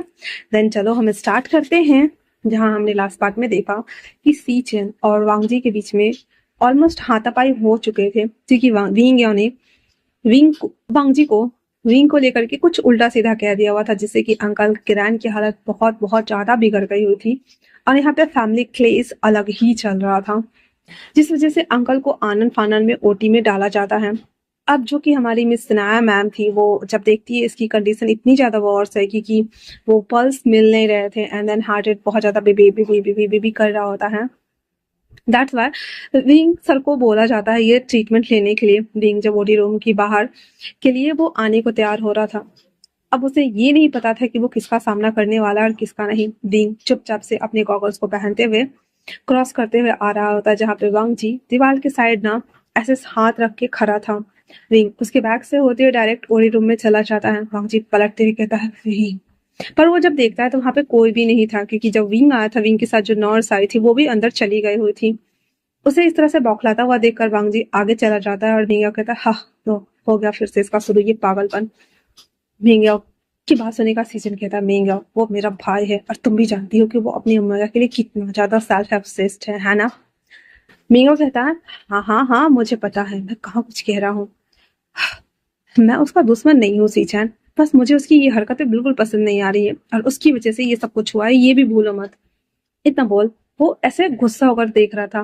वांग जी आगे आते हुए जहां जहां उसे विंग की स्मेल फील हो रही थी वो उसके कैबिन तक आ गया हुआ था और उस कैबिन में झांक के देख रहा होता है। तभी एक नर्स पीछे से आते हुए कहती सर आपको किसी से मिलना है। वांग जी कहता है हाँ कौन रहता है। कहता है एक्चुअली में सर यहाँ कोई नहीं रहता सर, ये तो स्टाफ रूम है। और वो उसे वांग जी को एक स्ट्रेंजर समझ करके वहां से वो ऐसे रफा दफा कर देती है। विंग उसे देखता है एंड देन वापस वहीं आ जाता है जहाँ पे अंदर विंग जो कि हमारे अंकल किरण के ना पूरे फेस पे ना ऑक्सीजन मास्क वगैरह लगा हुआ था, जिसे देखने के बाद सी चैन विंग एकदम ना ऐसे लड़खड़ा के गिरने को होता है कि अब सनाया को लगा था कि इन्हें वापस ना फोबिया अटैक्स आया है, दैट्स वाई। वो कहता सर आप ठीक है ना। कहता है सनाया अंकल यहाँ क्या कर रहे हैं। सनाया कहती अंकल व्हाट सर। अंकल यहाँ क्या कर रहे हैं। उसके मुंह से ना वॉइस भी नहीं आ रही थी। सनाया कहती सर इनके पल्स नहीं मिल रहे हैं, हम बाद में इस पे डिस्कस करें सर वरना ये मर जाएंगे। जब विंग सब चीज को देखता है चारों तरफ उसका सर ना ऐसे जैसे होता है ना मूवीज में खड़े रहो तो चारों बगल की चीजें ऐसे ऐसे राउंड राउंड राउंड राउंड घूम रही है। तो विंग को ना भी ऐसे डिजनेस हो रहा था, उसे लग रहा था कि उसके आसपास के सराउंडेड जितनी चीजें हैं वो सारे ऐसे गोल गोल गोल गोल गोल गोल गोल गोल घूम रहा है। एंड वो ऐसे ना ऐसे ऐसे ऐसे करके खड़ा हो रहा था। तो सनाया ना चुटकी बजाते हुए कहते विंग सा हमें बचाना होगा इन्हें प्लीज। विंग कहता ओके ओके ओके स्केलेटन दो मुझे। और इतना बोल करके वो एक डीप ब्रीथ इनहेल करता है एंड देन वो वापस से उसे ऐसे चीरा मारता है। उसके हाथ बहुत ज्यादा कांप रहे थे। सनाया उसके फोरहेड पे क्योंकि वो उसका पार्टनर बनी हुई थी फिलहाल से। दो दो डॉक्टर्स होते हैं, एक एनेस्थेसिया का डोज देने वाला होता है, एक मशीन का चेकआउट करने वाला, मतलब टोटल 6 से 7 जने होते हैं ठीक है। उसके माथे पे आए हुए पसीने को पोंछ रहे थे, बाबा चुटकी बजा रहे थे क्योंकि विंग को ना बार बार पैनिक अटैक्स आ रहे होते हैं। नॉर्मली देखा जाए तो 7 घंटे के बाद जैसे उनका हार्ट का ऑपरेशन वगैरह कर दिया जाता है, उसकी नई मशीन लगा दी जाती है। विंग एकदम धराम से ना ऐसे नीचे बैठ गया था और वो वहां पे लेट जाता है। सब कुछ सही था। उसके बाद सनाया स्टिचिंग करना स्टार्ट कर देती है। एक नर्स कहती सर, सनाया कहती प्लीज सर को डिस्टर्ब मत करो, वो ठीक है। इतना बोलने के साथ ही सनाया स्टिच कर रही होती क्योंकि आगे का प्रोसेस सनाया कर सकती थी। विंग अपनी आंखों को बंद करते हुए कहता है क्या है ये डेस्टिनी, मतलब बाहर बाहर मेरा अल्फा खड़ा है और साथ में नहीं, मैं मैं इसे हैंडल नहीं कर सकता हूँ। सब कुछ हो जाने के बाद सनाया कहती है इन्हें क्लीन कर दो एंड देन इन्हें वीवीआईपी वार्ड में शिफ्ट कर दो। उसके बाद वो विंग के पास आते हुए कहती सर आप ठीक तो है ना। विंग कहता सनाया मुझे बचाओ, देखिए बाहर बाहर शायद शायद मेरा अल्फा हो। इतना सुनना हुआ था। वो ऐसे चौंकते हुए कहती है वांगजी सर है बाहर। और सनाया ओनली फॉर वांगजी को ही जानती है, उसके फैमिली मेंबर में से किसी को उसने नहीं देखा हुआ है। विंग कहता है please please Sanaya save me. तो सनाया कहती ओके सर, तो आप अंदर ही रहिए ना, अभी अभी तो दूसरे पेशेंट आने अभी नहीं है, तो आप अंदर ही रहिए, तब तक मैं उन लोगों को वहां से शिफ्ट कर दूंगी, उसके बाद आप चले जाएगा। विंग हाँ करते हुए उसी ऑपरेशन रूम में एक चेयर पे जाके बैठ जाता है। बाहर सनाया आते हुए सबको बता देती है कि एवरीथिंग इज ओके एंड सब कुछ अंडर कंट्रोल है। उन्हें हमने ये कर दिया है कार्डियो एंड उसके बाद ऑपरेशन भी कर दिया है, सब कुछ कर दिया है। 2 दिन के बाद होश आएगा, आपको वेट करना पड़ेगा। इतना बोलकर उन्हें वीवीआईपी तरफ का रास्ता बता देती है जहाँ पे वो लोग वहां से चले जाते हैं। फिर सनाया बाहर जब देख लेती सब कुछ क्लियर है, अंदर आते हुए विंग को कहती सर चलिए हमारे साथ। इतना बोल सनाया विंग को लेकर के विंग के कैबिन में आ जाती है। वहां पे विंग अपना मास्क हटाते हुए हाँफ रहा होता है। सनाया कहती सर प्लीज। सनाया ना ऐसे एंगल बना हुआ था जैसे कि विंग ना एक अपने वाले चेयर पे बैठा हुआ था, सनाया ना ऐसे टेबल पे बैठी हुई थी। वही वांग जी जिसे फिर से विंग के एहसास हो रहे थे, वो वापस से उस रूम के बाहर खड़ा होकर के देखता है अंदर क्या चल रहा है, जहाँ पे सनाया की वजह से विंग छुपा हुआ था, मतलब कि उसका बॉडी वगैरह नहीं दिख रहा था और सनाया ने उसके फेस को होल्ड करके उसे ना कंसोल करने की कोशिश कर रही थी। वांग जी को लगा कि शायद कि यहाँ पे सच में वो विंग को उसने देखा, पर फिर जब वो देखता है कि उस कमरे में एक लड़की भी है, वो वहां से वापस चला जाता है। देन कहता है मुझे क्या हो रहा है और मैं क्यों क्यों ये फील कर रहा हूँ कि वो यहाँ पे है। वो ऐसे कैसे यहाँ आ सकता है, पूरी दुनिया छोड़कर जर्मनी। इतना बोलना हुआ था, वो वहां से चला जाता है रिटर्न। अब जो यहाँ पे हमारी सनाया था ना, वो विंग से कहती सर मैं इसी पेशेंट के बारे में आपसे डिस्कस करना चाहती थी, पर देखिए आज आपको उनका ऑपरेशन करना पड़ा। विंग कहता है किसी के सामने मेरा नाम मेंशन मत करना सनाया, मैं दोबारा चेक करने भी नहीं जाऊंगा। इतना बोलना हुआ था। वो कहता ओके सर, मैं समझ गई सर। और इतना बोलते हुए सनाया उसे कंसोल करके कहती सर आप वहां पे जाके लेट जाइए। इतना बोल करके विंग लेट नहीं चला जाता है, क्योंकि उसकी जो 2 मीटिंग्स थी वो आधे आधे घंटे बाद होने वाली थी पेशेंट के साथ में। उसके बाद सनाया वहां से जब जा रही होती है तो वहां जो उससे कहता है एक्सक्यूज मी। सनाया कहती है हाँ बोलिए। वो कहता है एक्चुअली में उसके बॉडी से ना विंग के स्मेल आ रहे थे, दैट्स व्हाई वो उसके और करीब आता है। तो सनाया कहती एक्सक्यूज मी। कहता आई एम सो सॉरी, बस मैं ये जानना चाहता था कि क्या मेरे अंकल की कंडीशन ठीक है। सनाया कह देती है सब कुछ ठीक है। और कुछ। तो डॉक्टर ऐसे उसको ना घूर के देख रहा होता है, फिर वो कहता है ऐसे ये ये आपकी बॉडी पे स्मेल। कहता ये एक तो मेरे ओमेगा फेरोमोन्स है, एंड देन दूसरा मैंने जो परफ्यूम वेयर करा हुआ है तो ये उसके हैं। वांग जी कह देता है thank you so much. And 2 दिन के बाद अंकल को होश आएगा यही ना, वो कह देता है। तो कहती हाँ।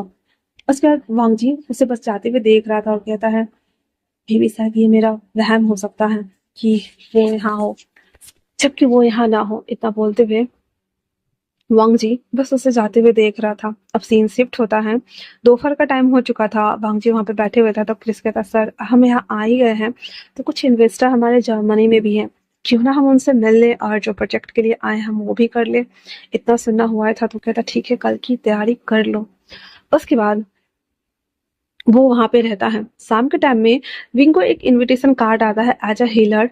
उसे ऐसे होता है ना कि चीफ गेस्ट पे बुलाया जाए एंड देन कुछ लेक्चर्स वगैरह बोलने को दिया जाए, क्योंकि विंग का तरीका एक हिप्नोसिस तरीका था जिससे कि बहुत सारे पेशेंट ठीक हो रहे थे और वो हॉस्पिटल काफी बड़ा था, दैट्स वाई। तो विंग उस लेटर को पढ़ते हुए कहता है एक और great opportunity, thank you so much wing, तुम्हें इतनी बड़ी अपॉर्चुनिटी मिली है। और हम इत्तेफाकन बोले या व्हाटएवर जो भी बोले, उसी कॉन्फ्रेंस के बगल वाले कॉन्फ्रेंस रूम में एक सेमिनार था जहाँ पे वांग जी को अटेंड करने आने वाला था। मतलब कि एक तरफ जहाँ डॉक्टर के सेमिनार्स चल रहे थे, वेबिनार बोल सकते हैं उसको, जहाँ पे डॉक्टर के वेबिनार होने वाले थे, वहीं दूसरी तरफ हमारे वांग जी का सेमिनार होने वाला था। और दोनों का आमना सामना होगा वो तो हम बाद में देखेंगे, बट फिलहाल से हम चलते हैं, ठीक है। तो वो सब कुछ कर लेते हैं। शाम के टाइम पे वांग जी क्रिस को लेकर के वहां से निकल जाता है और एज यूजुअली रात के टाइम पे सनाया और विंग बाहर आते हैं जहाँ पे कैल्विन उसका वेट कर रहे थे। कैल्विन उसके पास आते हुए कहता है एक्चुअली मैं तुम दोनों को पिक करने आ गया। हाँ क्या ही कर सकते हैं। तो कहता सही है, वैसे मैंने सोचा था कि आज मैं बेबी को लेकर के जाऊंगा बट इमरजेंसी आ गई। कैल्विन कहता कोई नहीं, वैसे भी डॉक्टर ऑफिस में यही होता है। इतना बोलकर वो लोग अंदर बैठ जाते हैं। विंग जो कि खोया हुआ था तो कैल्विन कहता है हे व्हाट्सअप। विंग कहता है नथिंग। वैसे सनाया ये देखो। इतना बोल को दिखाती हूँ, कहती वाह ग्रेट सरप्राइज सर, मतलब कल आप वेबिनार जा रहे हो। तो कहता क्या करूँ, मुझे बुलाया गया है तो मैं भी शायद जाना चाहिए। कैल्विन कहता है जाना चाहिए, ये तो अच्छी अपॉर्चुनिटी है ना अगर हमें इस तरह से इनविटेशन आते हैं तो। विंग कहता है सही कहा। उसके बाद वो लोग घर आते हैं जहाँ पे एज यूजुअली वो दोनों बेबी को वो जो नैनी थी ना वो पढ़ा रही होती, जिसे देखने के बाद स्नाया और कैल्विन अंदर चले जाते हैं। विंग फ्रेश होकर के वहां पे बैठता है और वो उसे काफी बना कर देते हुए कहती सर मैं जा रही हूँ। अब वो अपने बेबी को लेकर के आज के डे का पैसा लेकर चली जाती है। विंग जो कि खोया हुआ था जहाँ पे युवान और आयजा पढ़ रहे होते हैं, युवान कहता है डैडा क्या हुआ है आपको। विंग कहता है कुछ भी तो नहीं हुआ है, मैं बस सोच रहा हूँ कि संडे को तो चले क्या। इवान कहता है डैडा मुझे पता है हॉस्पिटल में बहुत सारे काम होते हैं और वैसे भी मेरे डैडा तो अच्छे काम करते हैं ना, वो पेशेंट की हेल्प करते हैं, उनकी जान बचाते हैं। आज मैंने लाइफ लेसन पढ़ा और मुझे पता चला कि हमारे लिए जीवन कितना मूल्यवान है। बहुत सारी बातें बोल रहा था विंग। आयवान को गले लगाते हुए कहता थैंक यू सो मच बेटा मुझे समझने के लिए। आयवान कहता है डैड मैं नहीं समझूंगा तो कौन समझेगा। उसके बाद आयशा कहती है मैं भी समझूंगी ना अंकल। तो विंग कहता है मेरी आयशा भी समझेगी है ना आयशा। आयशा कहती है हाँ तो मैं नहीं समझूंगी तो कौन समझेगा। अब वैसे भी मुझे तो बहुत अच्छा लगता है आपके साथ होना। हम कुकीज वाला केक बनाए अंकल। विंग कहता है कुकीज केक खाना है? कहता फिर कहता ठीक है आ जाओ। उन दोनों बच्चों को डाइनिंग टेबल पे बिठा देते पढ़ने के लिए। विंग उसके सामने में केक की सारी इंग्रेडिएंट्स निकाल करके बनाना स्टार्ट कर देता है, जहाँ पे विंग ऑलमोस्ट दंग था। उसने वांगजी को देखा तो नहीं था, वो क्रॉस करके गया था, बट वो सब कुछ सोच ही रहा होता है और सभी चीजों को बना रहा होता है। केक बन जाने के बाद उसके सामने में रख देता है, देन कहता खा के बताओ। युवान और आयजा खाते हुए कहता यमी यमी। वहीं दूसरी तरफ केल्विन और सनाया दोनों अपना एक राउंड हॉट कंप्लीट करने के बाद जब बाहर आए थे, केक की स्मेल देखते हुए कहता वाह, तो तुमने आज फिर से केक बनाया। विंग कहता बच्चे को चाहिए थे। सनाया उसे स्कूप लेते हुए कहती वाह सच में विंग सर आप बहुत अच्छा बनाते हो। कैल्विन भी टेस्ट करते हुए कहता सच में मैं कभी बीट ही नहीं कर सकता तुम्हारे खाने को, ऐसे इतना अच्छा कैसे बना लेते हो। विंग हंसते हुए कहता है ऐसा भी कुछ नहीं है, डेली प्रैक्टिस करने से चीजें आसान हो जाती है ना। कैल्विन कहता है हाँ ये बात तो मुझे पता है, पर नेक्स्ट टाइम से केक बनाते टाइम में मेरे सामने बनाया करना। विंग कहता है ओके कोई बात नहीं। एंड देन हाँ चलो खाना बनाते हैं। तो केल्विन कहता साथ में कहता हाँ मुझे वैसे भी तुम्हें एक थाई डिश बतानी तो थी। इतना बोलकर हमारे सनाया दोनों बेबी को पढ़ाना स्टार्ट कर दी हुई थी, क्योंकि वो पढ़ ही रहे होते थोड़े बहुत, और चेकआउट करके बैग पैक करवाना और डायरी वगैरह मेंटेन जो होता है वो सब देखना स्टार्ट कर दी हुई थी दोनों बेबी का। इधर कैल्विन और विंग दोनों किचन में खाना बना रहे होते हैं। तभी कैल्विन कहता है आर यू ओके ना। तो वो कहता है हाँ। कहता है एक्चुअली मुझे सनाया ने बताया। तो विंग कहता है आई एम ओके, बस मैं प्रे कर रहा हूँ कि मेरा सामना ना हो। ऐसे मैंने कभी सोचा नहीं था कि वो यहाँ तक आ जाएंगे। तो कैल्विन कहता है ये बस जस्ट इत्तेफाक है, क्योंकि वो इलाज कराने के लिए आए हैं एंड देन उसके बाद वो चले जाएंगे। एवरीथिंग विल बी ओके ना। विंग कह देता है शायद से हाँ होना चाहिए। इतना बोल कर वो दोनों वापस से डिश बनाने में लग गए हुए थे। वहीं दूसरी तरफ वांग जी बार बार उसे ना विंग के स्मेल ना हिट हो रहे थे, हिट हो रहे थे, हिट हो रहे थे। वो शाम को चला तो आया था, उसने कुछ ऑनलाइन मीटिंग अटेंड किया, कुछ काम को फिनिश करने के बाद 8 बजे रात को वो वापस से हॉस्पिटल आता है। अब जब वो हॉस्पिटल आया था तो उसे डायरेक्ट अंकल के कैबिन में जाना चाहिए था, पर नहीं, हमारा वांगजी उस लाइन के जितने भी हार्ट सर्जन का कैबिन था ना, वो सबको खोल खोल के चेक करके नाम पढ़ रहा था। पर उसे भी ऐसा कहीं पे भी उस इस तरह का स्मेल, क्योंकि हम रेगुलर बेस्ड पे जहाँ रहते हैं वहाँ पे हमारे स्मेल्स हमारी चीजें कुछ तो कुछ अफेक्ट करती है ना, तो वांगजी को ना वो सभी चीजें नहीं मिलती हैं। वो वापस से विंग के कैबिन के सामने में खड़ा था। उस कैबिन को जैसे ही खोलने को होता है, वही नर्स जो पहले आई हुई थी वहां पे आते हुए कहते सर आप इस तरह से किसी के कैबिन में नहीं जा सकते हैं। वो नर्स को घूर कर देखते हुए कहता है मानो कहना चाह रहा हो मॉर्निंग में तो तुमने कहा था ये स्टाफ रूम है। फिर वो नर्स जब समझती कि सेट मैंने क्या गलती करी है, देन कहते सर एक्चुअली में इसमें बहुत सारे स्टाफ सो रहे हैं, तो प्लीज सर आप मत जाइए। भंग जी फिर वहां से मन महसूस करके अपने अंकल के कैबिन में आता है, रूम में जहाँ पे वो सो रहे थे, जहाँ पे सीचन और मिंगिया भी वहीं पे बैठे बैठे सो रहे थे। बांग जी उनके बगल में जाकर उन्हें चेक करता है। सब कुछ ठीक ठाक लगने के बाद वो वहां से चला जाता है। सीचन देखता है कि बांग जी आया हुआ था। वो कहता है बांग जी अगर इतनी परवाह तुमने विंग के लिए किया होता तो आज हमारे साथ होता, ताकि वो हमसे दूर पूरे 5 साल हो चुके हैं। तुम्हें नहीं लगता कि तुम्हें अब उसे वापस ढूंढ कर ले आना चाहिए। इतना बोल वो वहां से वापस आंखें बंद कर लेता है। वांग जी बाहर आने के बाद अपनी कार में बैठ जाता है, वापस से स्मोक करना स्टार्ट कर देता है। देन कहता है ऐसा क्यों लग रहा है कि जैसे तुम आसपास हो। क्यों मेरा दिल ऐसे धड़क रहा था, क्यों मेरी हार्ट बीट बढ़ी हुई थी, क्यों भी। और इतना बोलते हुए वो सिगरेट पीते पीते कार में ना ऐसे ही लेट जाता है, जहाँ पे किसी से वापस जो रूम था उसका वहां लेकर के आ गया हुआ था। और एज यूजली वो खाना वगैरह खा करके सो जाता है। हालांकि वो सब कुछ अनमने मन से कर रहा था, उसके पास ऐसा कोई मोटिवेशन ही नहीं था जिससे कि वो इंजॉय कर करके करे, बट वो कर रहा था। उसके बाद जो हमारा बांगजी है उसे मॉर्निंग में जल्दी नींद खुल जाती, क्योंकि वो एक बहुत बैड ड्रीम देख रहा था, जिसमें उसने देखा कि विंग उसे छोड़ करके जा रहा है। विंग है जो एक पहाड़ी के नीचे से लटक रहा है, और बांगजी कर रहा है नहीं, मैं तुम्हें ऐसे ऐसे नहीं जाने दे सकता। विंग जहाँ पे उसके हैंड से अपने हैंड को छुड़ाते हुए कहता छोड़ो मुझे, मुझे आपके साथ नहीं रहना, ना ही जीना है, ना ही कुछ करना है, मुझे मरना है, बस मरना है। इतना बोलकर विंग वांग जी के हैंड से अपने हैंड को छोड़ देता है। देन विंग धड़ाम से खाई में गिरते जा रहा था, जहाँ पे वांग जी चिल्ला कर आंखें खोल देता है। और जब वो सुबह का टाइम देखता है तो 5 बज रहा था। अब जब वो उठ गया था तो उसे मन नहीं लग रहा था, इसलिए वो थोड़ा सा एक्सरसाइज करना स्टार्ट कर देता है, अपने बॉडी को वार्म अप करना स्टार्ट कर देता है। एंड देन वापस से गर्म पानी करके वो पी रहा होता है। रहते हैं ना केटल्स वगैरह, उसमें वो डाल करके वो पी रहा होता है, जहाँ पे वो वापस से कहता है, इस तरह के अजीब सपने देखने का क्या मतलब है, क्या तुम मेरे आसपास हो विंग। इतना बोलते हुए वो ऐसे ना सभी चीजों को देख रहा होता है।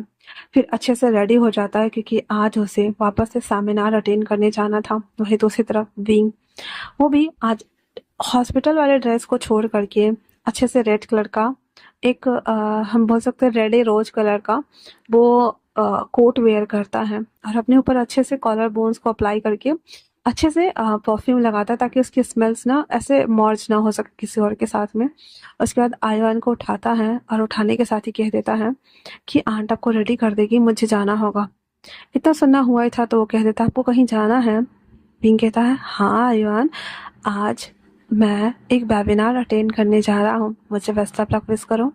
आयवान बेस्ट ऑफ लक विश करते हुए वहाँ से वो चला जाता है वॉशरूम। विंग बस एक कॉफ़ी लेता है एंड देन वहाँ से निकल जाता है, क्योंकि उसे लंबा जर्नी का तय करना था। वो बाहर कैब बुलाया हुआ था, वो उसी से निकल जाता है। उसके बाद सनाया आयवान को और आयजा को रेडी करने के बाद, ब्रेकफास्ट करने के बाद वो लोग भी अपने अपने डेस्टिनेशन अपने ड्यूटी के लिए निकल गए हुए थे। अब जो विंग था वो जैसे ही वहाँ पे वो पहुँचता है, विंग उसे लेने के लिए 2 लोग आए हुए थे। वो उनका वेलकम करते हैं और उसे अंदर लेकर जाने लगते हैं। विंग अंदर आने के साथ ही उस वेबिनार रूम्स को देखता है, जहाँ पे अल्फा ओमेगा बीटा सब थे। हालांकि वहाँ पे अल्फा बहुत ज़्यादा थे, बीटा और ओमेगा कम थे। इतने सारे अनजान लोगों को देखकर विंग को ना सफोकेशन होना स्टार्ट हो गया था। दैट्स वाई वो फ्रेश होने के लिए वॉशरूम यूज़ करने के लिए आ जाता है। पर वो ये देखना भूल जाता है कि वो ओमेगास वाले बाथरूम की जगह पे अल्फा वाले बाथरूम में आ गया हुआ है। जैसे वो एक बाथरूम के पास आकर खड़ा होते हुए जैसे नल चालू करके अपने चिक्स को क्लीन करने वाला होता है, बैक से उसे एक अजीब सा फैमिलियर स्मेल आ रही होती है, जिसे स्मेल करने के साथ ही वांग जी की आंखें चेंज हो गई थी। एंड देन वो कहता है, अल्फा। जैसे ये वर्ड गूंजता है विंग के कानों में, वांग जी जो कि वॉशरूम यूज कर रहा था, वो जैसे ही उसे लगता है कि आसपास ना विंग है, वो फटाक से, अब भाई 2 मिनट तो लगते हैं ना फिनिश करने में, तो वो ना ऐसे मतलब चुल मचा रहा था, नहीं जल्दी हो जाओ बहुत तुम। विंग फटाक से नल बंद करके वहां से बाहर निकल गया हुआ था। एंड देन वो ओमेगा वाले वॉशरूम में चला जाता है। जवांग जी जैसे ही वो अपना काम संपन्न करके जब बाहर आता है, वो हाथ धोते हुए ना उसी वेस्ट बेसिन के पास खड़ा था। एंड देन स्मेल करता है तो उसे फील हो गया था कि यहाँ पे विंग की स्मेल है। वो ऐसे क्रॉल करते हुए कहता है, तो तुम यहाँ पे हो विंग। और इतना बोलते हुए हाथ ऐसे वॉश करता है, और उसे सुखाते हुए जैसे बाहर आता है उसे धोना स्टार्ट कर देता है। पर विंग जो था वो हमारा डर के मारे ओमेगा वाले वॉशरूम में आ गया हुआ था, और वांग जी उल्टा गया था। वो वेबिनार रूम में आता है, जहाँ पे उसे विंग की स्मेल प्रेजेंट फील हो रही थी। वो सारा जगह सर्च कर रहा होता है ताकि वो उसे मिल जाए, पर वहाँ पे ऐसा कोई भी नहीं था। वो सीट वगैरह भी चेक करता है, पर वहाँ पे तो विंग का नाम लिखा ही नहीं था। वांग जी हर सीट को चेक कर लेने के बाद, हर नाम को पढ़ लेने के बाद वो बाहर आ जाता है, क्योंकि वहाँ पे विंग के नाम का कोई नहीं मिला था। उसके बाद वो अपने वाले जो हॉल था उसमें आके चेक करता है कि वहाँ पे उसे वो मिल जाए, पर वहाँ पे भी वो उसे नहीं दिखाई देता है। दैट्स वो झल्लाते हुए कहता है, कहाँ हो तुम, मैं तुम्हें इस तरह से जाने तो नहीं दे सकता, मुझे पता है कि तुम यहीं हो विंग। इतना बोलते हुए वो वापस से उस वॉशरूम में आता है। वहाँ पे विंग की प्रेजेंस की स्मेल खत्म हो गई थी। एंड देन वो पहले बीटा वाले वॉशरूम में आकर ढूंढता है। विंग जो कि काफ़ी ज़्यादा डरा हुआ था, वो वहाँ से निकल चुका था। वांग जी के थोड़ा सा देर जाने के बाद ही वो अटेंड भी नहीं करता है, एंड देन निकल चुका था। वो निकल कर कैब ले चुका था, एंड देन वहाँ से वो निकल गया हुआ था। देन लास्टली जब वांग जी उस ओमेगा वाले वॉशरूम में ऐसे झांकी पाता है, तो कुछ ओमेगाज देते हुए चिल्लाते कहता, उप्स, किसी ओमेगा को ढूंढ रहे हो, हम फ्री हैं, हम फ्री हैं, हम फ्री। इतने स्ट्रॉन्ग स्मेल देख करके वांग जी से रहा नहीं गया।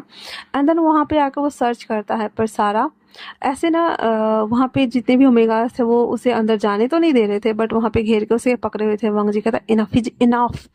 इतना बोलकर वो उल्टे पैर चला जाता है। बेचारे सारे ओमेगास डर गए थे। एंड देन कहता, जब ऐसा करना ही था तो यहाँ आए क्यों। पता नहीं क्यों आ जाते हैं। वांग जी भागता हुआ बाहर आता है तो क्रिस भी उसके पीछे आ गया हुआ था, क्योंकि वांग जी को वॉशरूम, अरे यार 2 मिनट ही लगते हैं ना, तो वो 15 मिनट से बकलाए हुए ढूंढ रहा है सबको। तो क्रिस आते हुए कहता, सर आप कहाँ रह गए थे, हमें सेमिनार अटेंड करना है। वांग जी क्रिस को पकड़ते हुए कहता, हे यू नो, वो यहाँ था, तुम्हें पता है वो यहाँ था, सर्च इट, विंग यहाँ है, विंग यहाँ है। क्रिस तो पहले कंफ्यूज हो गया था, देन कहता, सर व्हाट हैपेंड, हाँ आप मुझे आराम से बताइए। वांग जी कहता, मैंने कहा वो यहाँ है। क्रिस कहता है, सर आपको कैसे पता। वांग जी कहता है, मुझे पता है, देखो मुझे जलन हो रही है। इतना बोलकर जब वो अपने जो बाइट मार्क के बाद जो हमारे मार्क्स बनते हैं ना, ओमेगा वाले फ्लावर्स जो बनते हैं, वो उसे दिखाता है जहाँ पर रेड रेड हो रहा था, जिसे देखने के बाद क्रिस समझ गया था। देन कहता, सर तो क्या वो जर्मनी में है। वांग जी कहता है, आई डोंट नो कि वो यहाँ कहाँ है, बट वो यहाँ है, एंड उसे ढूंढो। क्रिस कहता, सर हम ढूंढ लेंगे, इससे पहले हमें अंदर जाना होगा, आपको जाना होगा सर। मुझे कहता है, मुझे जलन हो रहा है, please please help me. Chris कहता है, ओके सर। इतना बोलकर एक ऑइंटमेंट जो उसके पाउच में था वो निकालता है, देन उसके ऊपर अप्लाई कर देता है। वो कहता है, सर आपका कॉलर बोन सब कुछ सही है। अब जितने भी लोग थे ना, वो देख रहे थे कि 2 अल्फा है, मतलब हमारा क्रिस भी अल्फा है, हमारा वांगजी भी अल्फा है। अब जो हमारा वांगजी है ना, वो ऐसे मतलब टूटा हुआ, ऐसे मायूस सा फील कर रहा था, तो सबको लग रहा था कि हमारा क्रिस है ना, वो एकदम टॉप वेयर है, हमारा जो वांगजी अल्फा है वो बॉटम वेयर है, ठीक है। तो सब ना उसे ऐसे ऐसे अजीब नजर से देख रहे थे, देन कहते, मिस्टर दान बॉटम है, बट उनकी पर्सनालिटी तो अल्फा वाली है। अब उन्हें क्या पता हमारा वांग जी अलग ही बौखलाए हुए घूम रहा है। तो वो लोग उसे ना ऐसे ऐसे देख रहे होते हैं। वांग जी उसके बाद अंदर आता है और उन लोगों के नजरों को जैसे ये फील करता है ना, वो समझ गया था कि लोग उनके बारे में क्या सोच रहे होंगे। फिर किस कहता, सर आई थिंक आपको अपनी पर्सनालिटी थोड़ी सी चेंज करके ब्रेव होना होगा, कॉन्फिडेंस फेस में लाइए, एंड देन अंदर चलिए। वांग जी कहता है, मुझे 1 मिनट दो, मैं वॉशरूम से आया। वॉशरूम आता है, मिरर के सामने में खड़ा होते हुए कहता है, अगर तुम यहाँ पे हो, यकीन मानो मैं तुम्हें ढूंढ के निकालूंगा विंग। इतना बोलकर वांग जी अपने आप को फेस क्लीन करता है, कॉन्फिडेंस बूस्ट करता है, देन वापस से सेमिनार के लिए निकल जाता है। वहाँ आने के बाद वो वहाँ पे बैठ करके अपने डिजाइन्स दिखाना स्टार्ट कर देता है, जो उन्हें प्रोजेक्ट्स मिला था उसके कुछ कटआउट्स वो लेकर के आया था। वो सारे कटआउट्स ना वहाँ पे लगाते हुए क्रिस उसे एक्सप्लेन कर रहा होता है। इस तरह से वो वहाँ पे वो सब कुछ करना स्टार्ट कर दिया था। अब जो कि विंग को बुलाया गया था, तो विंग ने कैंसिल कर दिया था अपने फ़ोन से ही।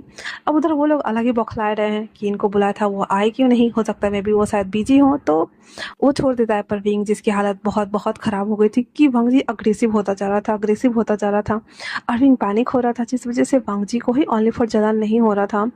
विंग अपने गले का टाई वाई सब ढीला ढाला करते हुए अपने उस जलन को बार बार टच करते हुए करा रहा था। अब जो कार में जो ड्राइवर था, वो गलती से एक अल्फा ही था, जिसे विंग की स्मेल और भी ज़्यादा अट्रैक्ट फील कर रही थी। एंड देन वो थोड़े से दूर जाने के बाद ऐसे ब्रिज साइड के पास कार रोकते हुए वो उसके पास पानी का बोतल लेते हुए आता है और कहता, सर आप ठीक तो है ना।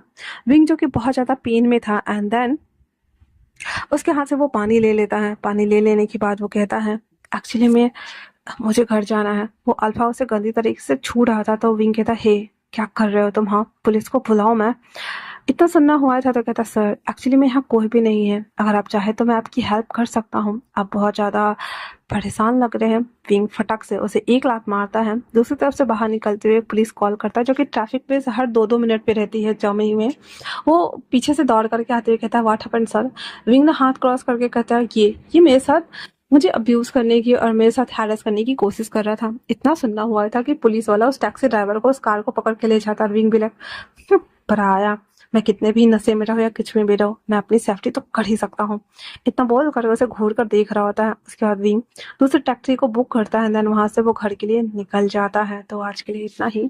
कैसा लगा आप लोगों को ये चैप्टर, मुझे कमेंट्स करके जरूर बताना। तब तक के लिए थैंक्स फॉर वॉचिंग।